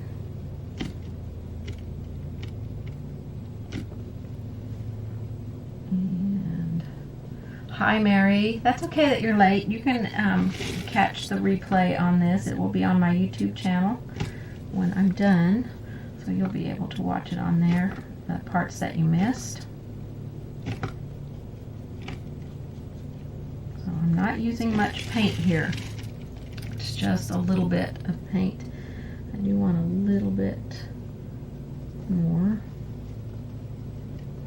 right here. That just looked like a straight line there. Didn't really like that. Got some in my black paint, but that's okay. I've got to touch up a couple of black circles anyway, so I'll do that real quick. Touch up where I got some white. This one doesn't go all the way to the edge, so we need to get it to the edge. And I think that's all I needed to touch up. Okay, let's go down and work on the lower parts of the boots. We're going to shade on them with some antique gold. I'm going to get some fresh antique gold out.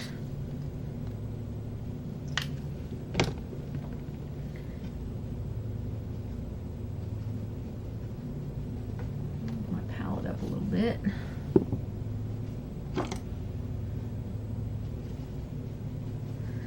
I'm working it in with some water. I had a little bit of extra moisture in my brush, so it will be a nice sheer color.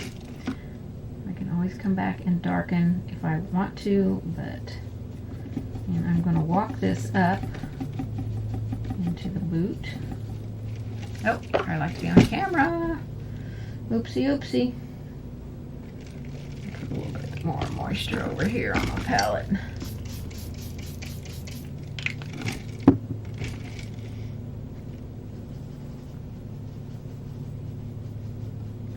Work that in.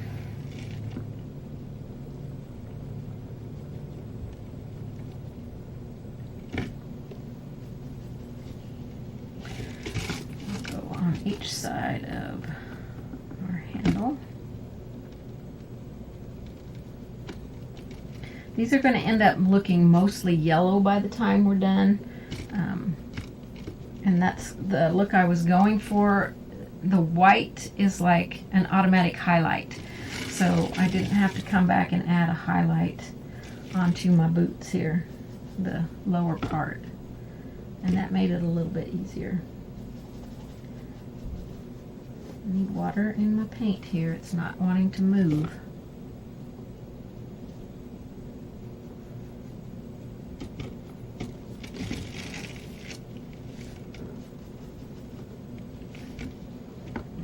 Go along the bottom of this one,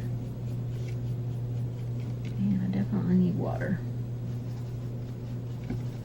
because I won't be able to walk that over without the water in my brush, because I have to lay water down with the water side and then move the paint into that water edge to get it to do that gradation of color.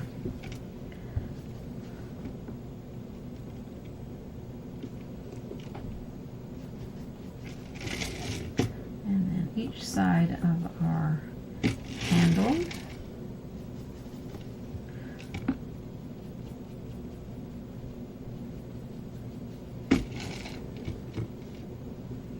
And I'm going to add just the tiniest bit of burnt umber into that. More water. And do it next to the handle, because it's creating a little bit more of a shadow. So more water.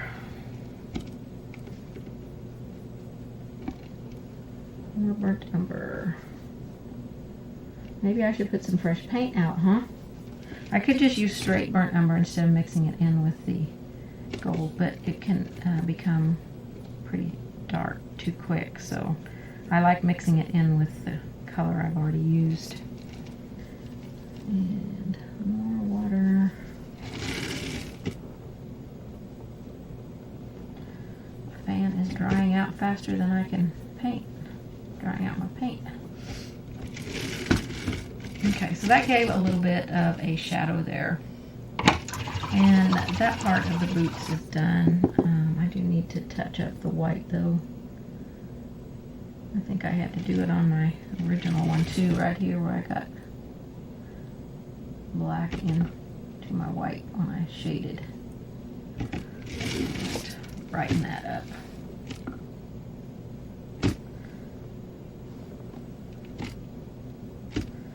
Goodness gracious, come on paint, you're not that dry. I want to make sure this looks rounded right here. Okay, let's do the soles and our boots will be done. I think I'll go back to this chisel brush and see if I can get it on there. I'm going to draw a line here just so you know where I'm going with my separation here.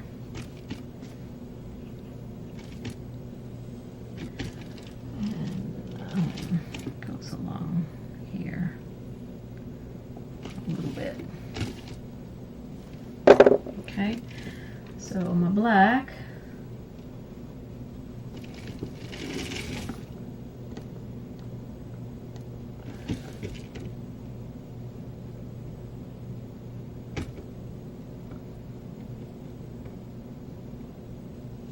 Create the separation there on the soles. They're pretty quick.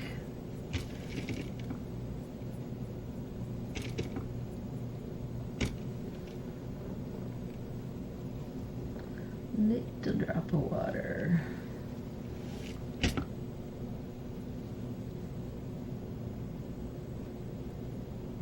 This whole area in here will be dark.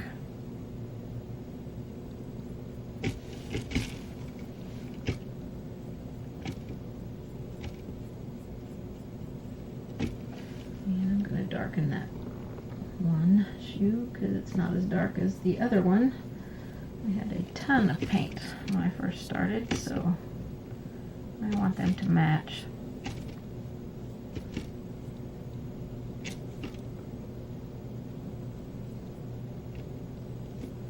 We'll come back in and fill that in because that will all be dark in there.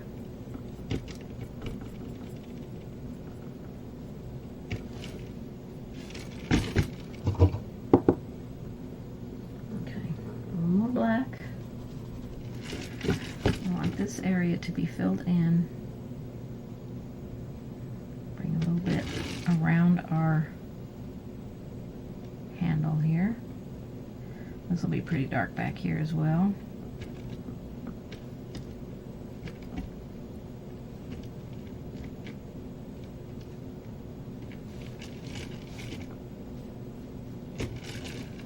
Okay.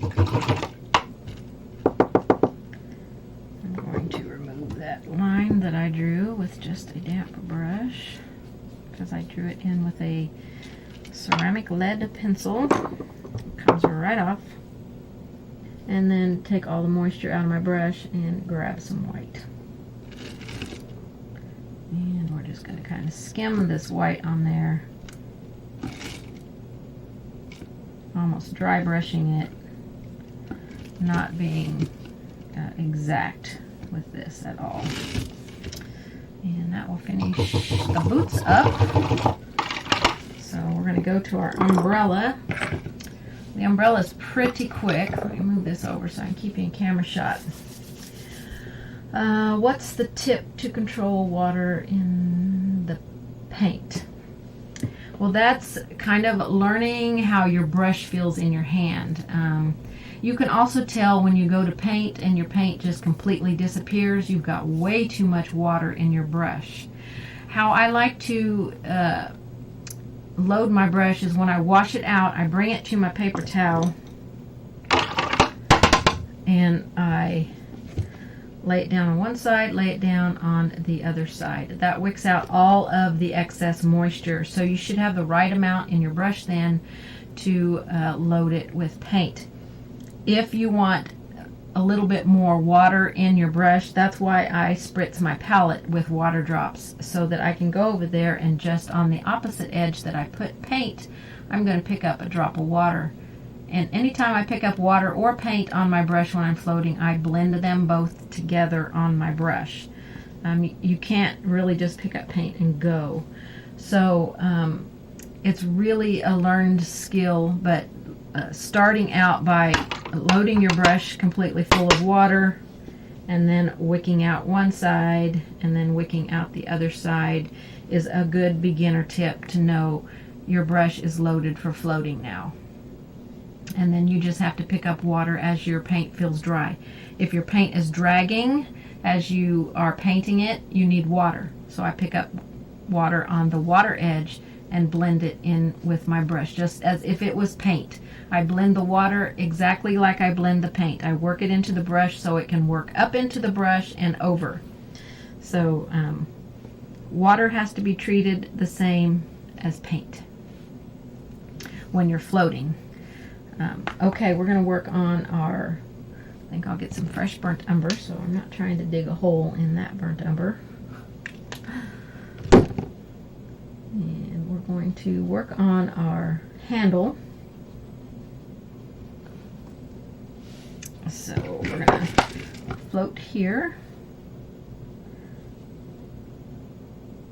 and create a little bit of a shadow there. I don't want it in my green. I'm going to give that a chance to dry, so I'm going to come down here and put some next to our little metal piece here on each side of it.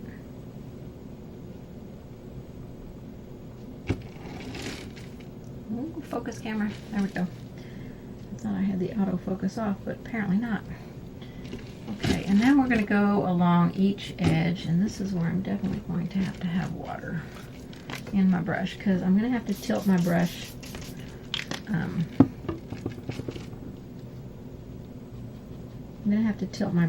so I don't know how well you can tell right here. This is very wet area where I'm loading my brush, so my paint is really going to fade away almost to nothing.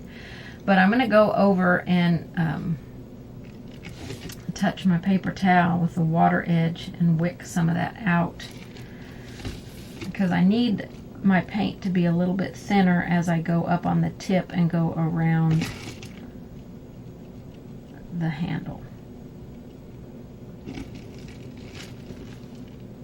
going to go right back to this really wet spot and load and touch my paper towel, and then go down this side of the handle.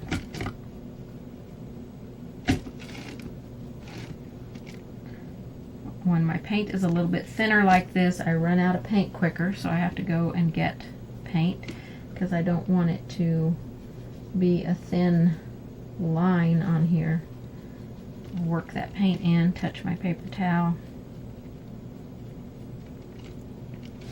and come down that edge. Okay, and we're going to go along the other side, give this a rounded look. Shading on both sides of something makes it look more round.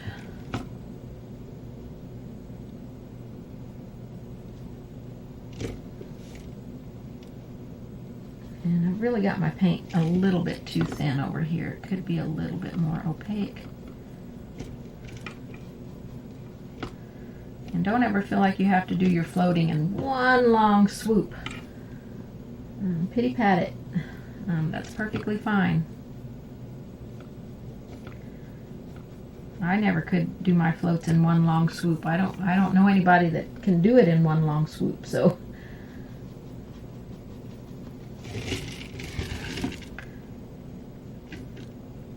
I'm going to repeat this side here because I feel like it's way too light.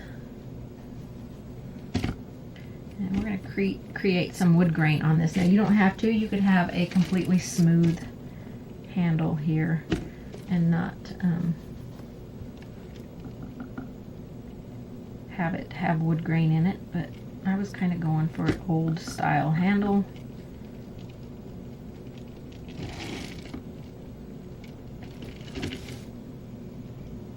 So now it's looking a little bit more rounded, and a little bit through here. And we're going to add some lines in here. So there's two ways that you can do this. Once you have learned the skill or how to use your brushes well in any situation, you can go right in and use this brush to create lines just by staying up on the tip of the brush and pulling it along and create really thin lines. But I'm going to use a round brush here and do it with a round brush. So I'm going to thin some paint to inky consistency. I dipped my brush into my water and brought the water over here to my paint, pulled a little bit of paint out. I'm going to wipe my brush out now because it's overloaded and load a little bit of paint. And just let the tip of the brush kind of skim across this surface. Very, very tip. You can use a detail liner too. Whatever brush works best for you. And just create some wood grainy look in here. And we'll come back and add some highlights on there. I want to darken the shading very slightly by adding a tiny little bit of black to my brown. This is going to make like a soft black color. If you have soft black, you can grab that, but soft black is basically brown and black mixed together. Just a teeny tiny bit more black.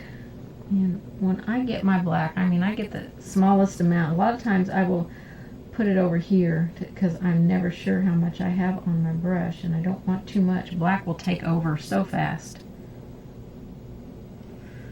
So I'm going to shade these areas.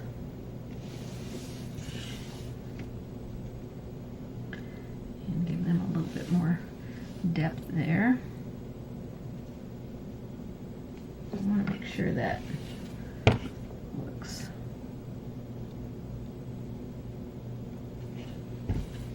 like the wood handle goes all the way across. And then you can take this mix and go down one edge to create a little bit more of a shadowed edge, especially down here on the bottom of the handle. We can shade that a little bit more. I am going to use this color to go around on the brown area because that handle is not standing out enough and I want it to stand out more. Okay, a little bit of a highlight on here. I'm going to use some pebble and we can add a little bit of white to it if the pebble doesn't show up well because pebble was our base color here. So I'm going to take pebble and mix a little bit of white and create some highlights. Let me thin that a little bit. And just skim across here, creating a few highlights down your handle and on the end there.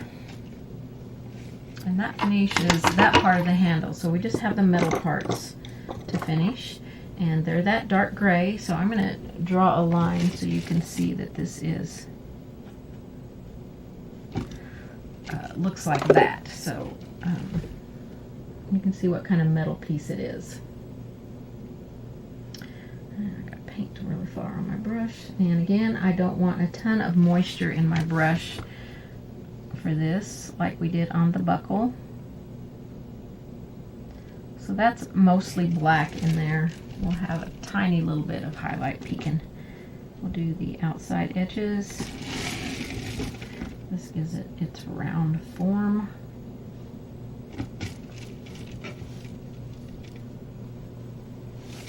And then we have the metal piece on the top.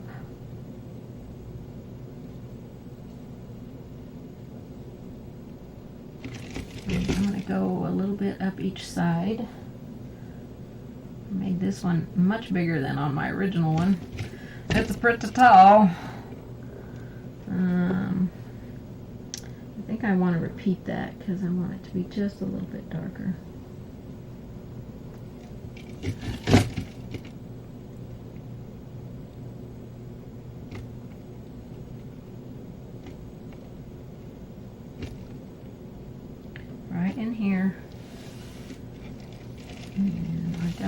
to be darker next to the umbrella right here.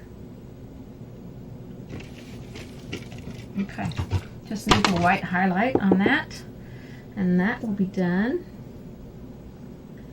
And probably should get some fresh highlight or fresh white out because I'm digging a hole in that one. No need to do that. I've got plenty of paint.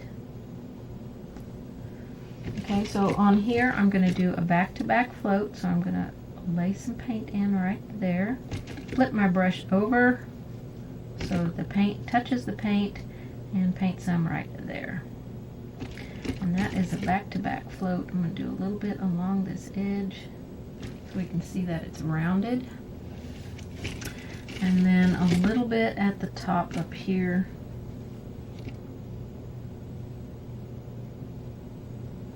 You could do a back-to-back float up here as well. I think I did do a back-to-back float on my original one. So I did back-to-back here. Bring some shine down it a little bit. Take the water edge of my brush and just kind of soften that where it ends. And I think that needs a tiny bit more white on the top edge. And I think that will finish the handle. So we've just got all the colors on the umbrella, and that is going to go super fast. It is really easy. Okay, so the first thing we're going to do is shade all of our colors. And we're going to do all of them with the same shade color, which is Payne's Gray. It will work well on every single one of these.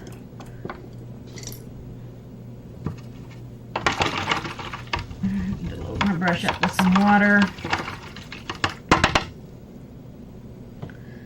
Okay, so I'm going to load for a float. I've got a larger brush now, a 1/2 inch flat.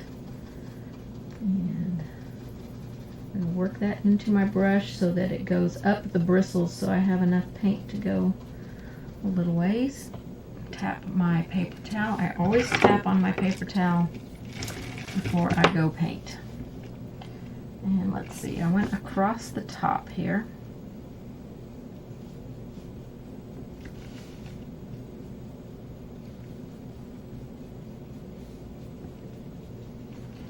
And I actually went all the way down this side of the yellow. More water.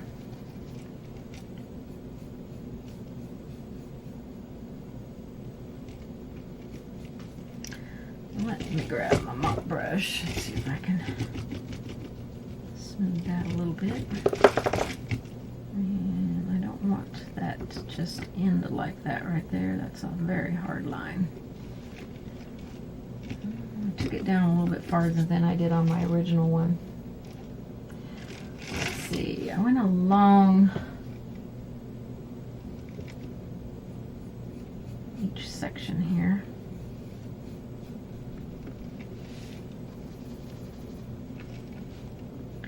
And separated them with a little bit of this Payne's Gray.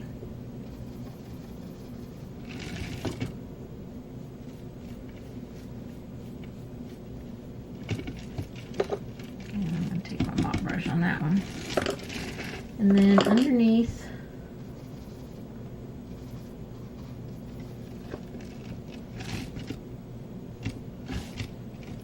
a little bit more paint here.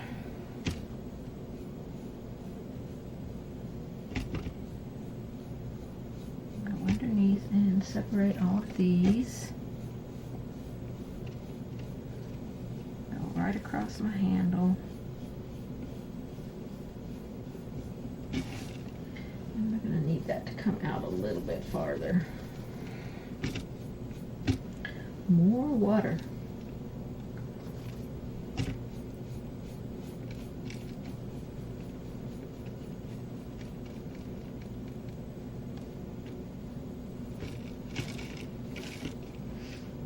Okay. I think I'm going to switch angle brushes here. That one feels like I didn't get it clean, very clean last time I used it, so I'm going to go to a different one.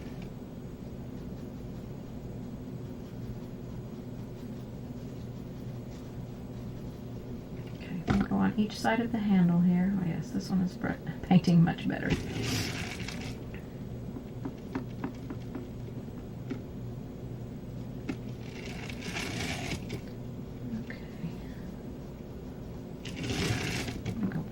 Darken a little bit up here.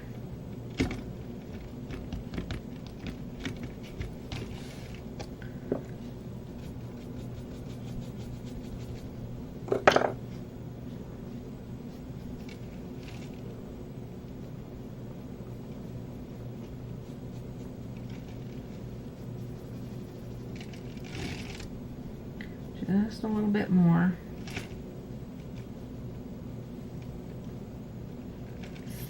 And I definitely need to separate down here and then go back underneath it again and make it a little bit wider.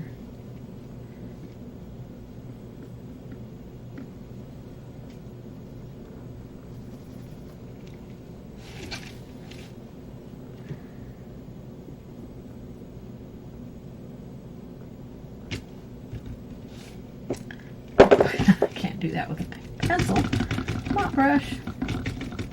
Smooth that out. Okay, I need to go back underneath, and I need some more water on my palette.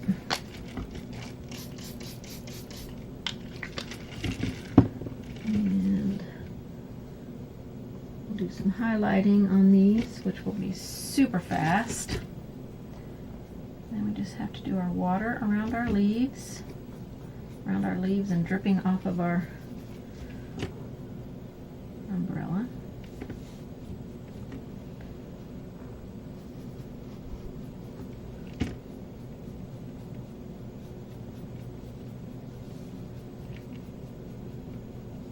And a little wind blowing, and that will finish out.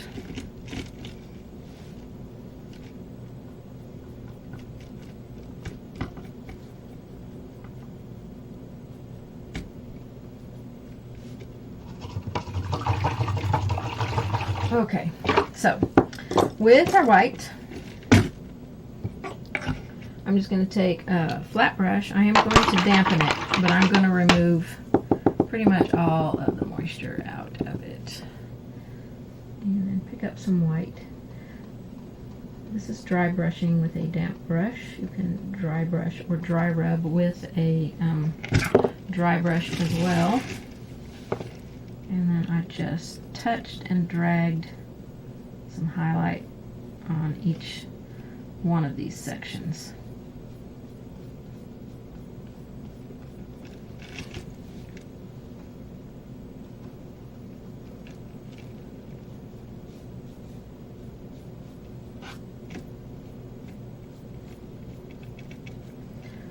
Just a fun, easy, simple way to do some highlights.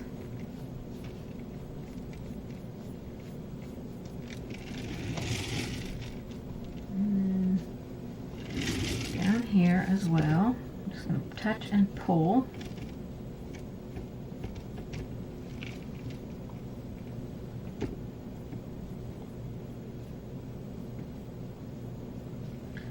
More paint.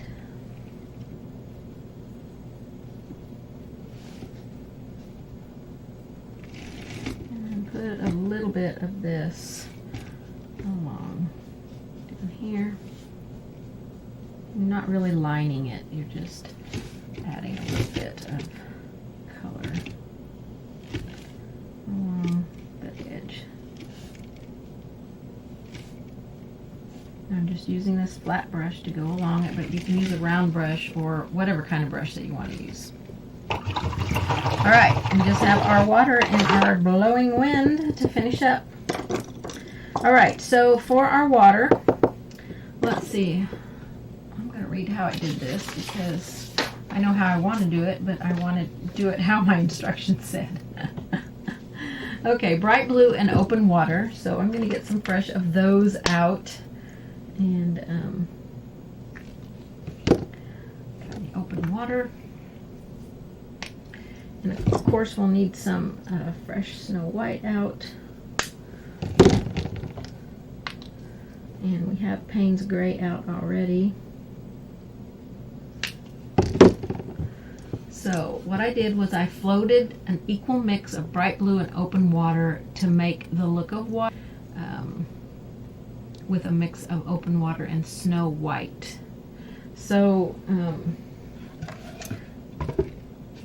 it's just a float actually of color, and I just wiggle it to give it some movement. I'm actually going to set this somewhere where I can see it a little bit better. So I'm going to use an angle brush. You can use a flat brush for this as well. So I'm going to take primary and open water and mix them together.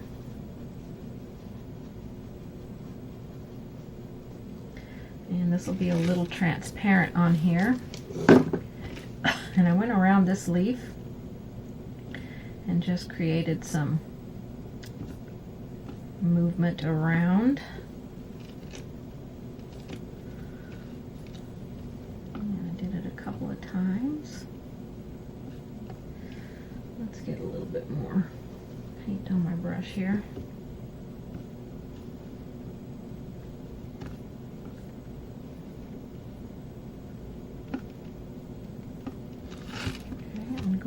Boots and create some little watery stuff around the boots as well.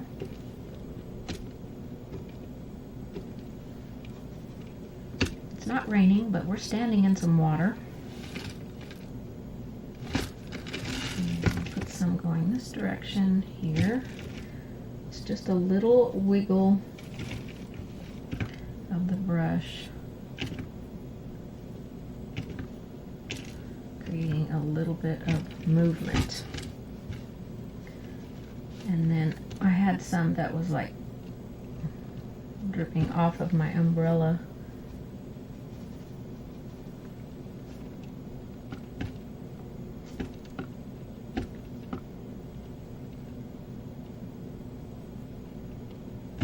Some little water there.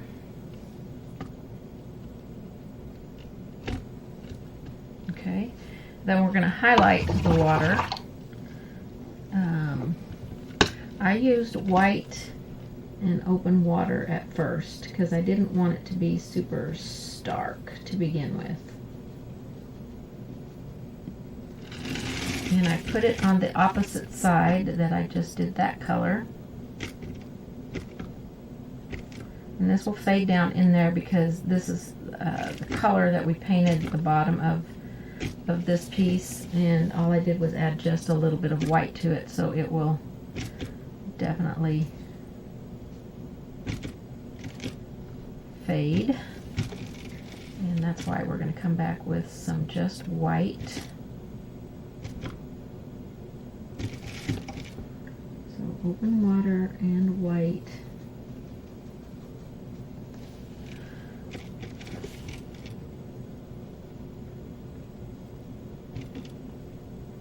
Just tap.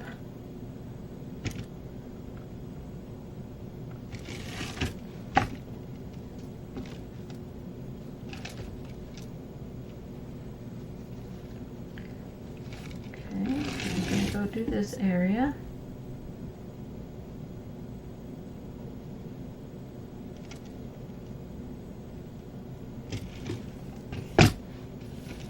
Okay. I'm going to come back with a little bit of just white and create some little bit of brighter stuff here.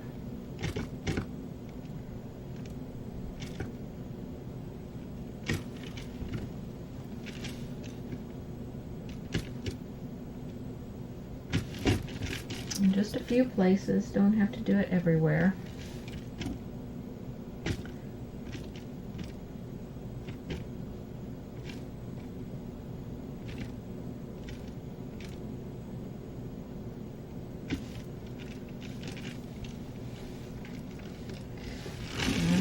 Over here, I appreciate all you guys that hung in here and stayed with me. I know it was going to be a little bit longer than the last one. The next one won't be a super long one that I do. But, alright, we've got to get some Payne's Gray in here.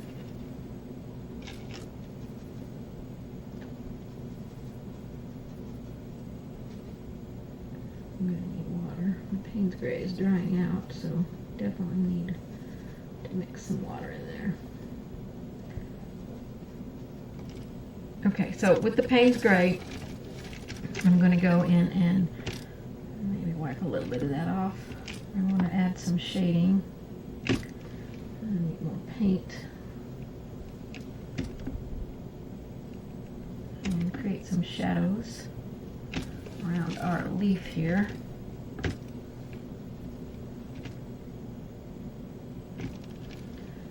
Definitely do not have enough paint.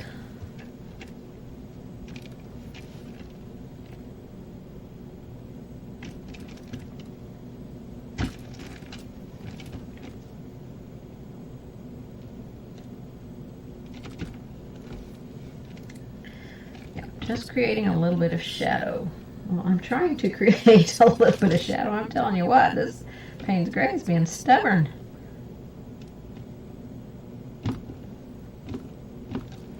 A little bit of shadow around that leaf, and then we need a little bit of shadow around the boot. Goodness gracious sakes alive, I've never had so much trouble with paint. Maybe if I'd put some fresh out, I wouldn't be having this issue, huh?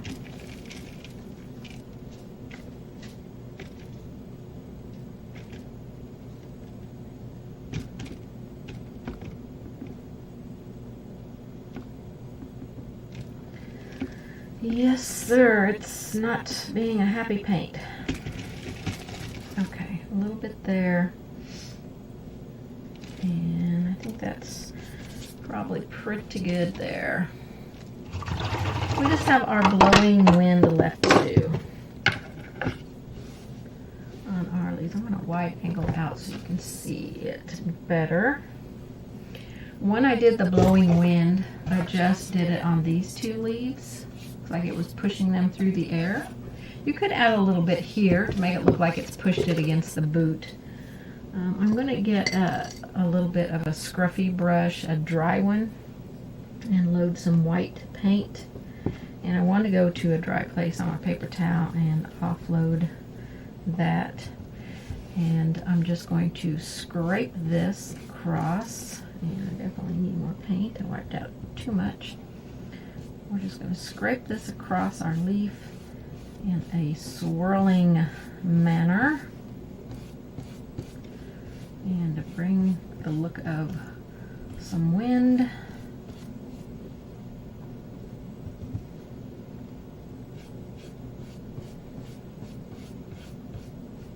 we go. And just get it where it looks like it's kind of swirling through the wind. Okay, I'm going to bring it from over here and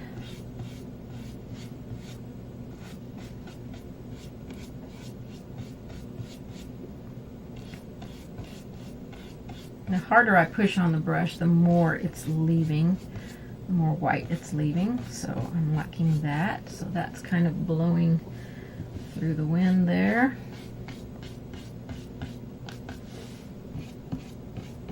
And you know, you can add some to this one down here, like it's pushed it in into that boot a little bit.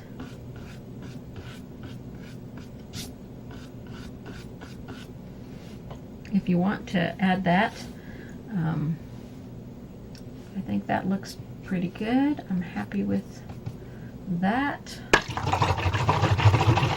And that is going to finish this painting. I'm going to lay it down flat so you can see it. And turn off my palette camera. Get it out of the way. And there we go. We have the completed piece. Could bring my other one in here and let you compare. I always like to see if I get it even remotely close to my original one. I can generally never paint the same thing twice to look the same. So hopefully they look pretty close. Move this stuff out of the way so I can get you to see both of them in the camera shot. Bring them down. So they look pretty close. Pretty close. Make me smaller.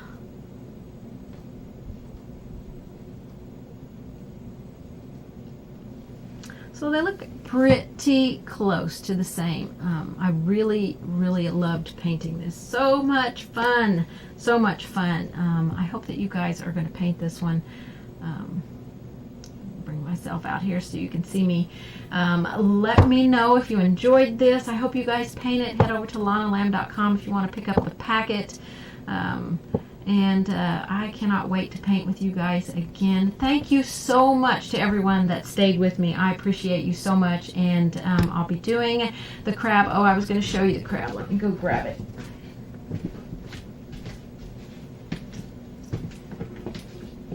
The crab.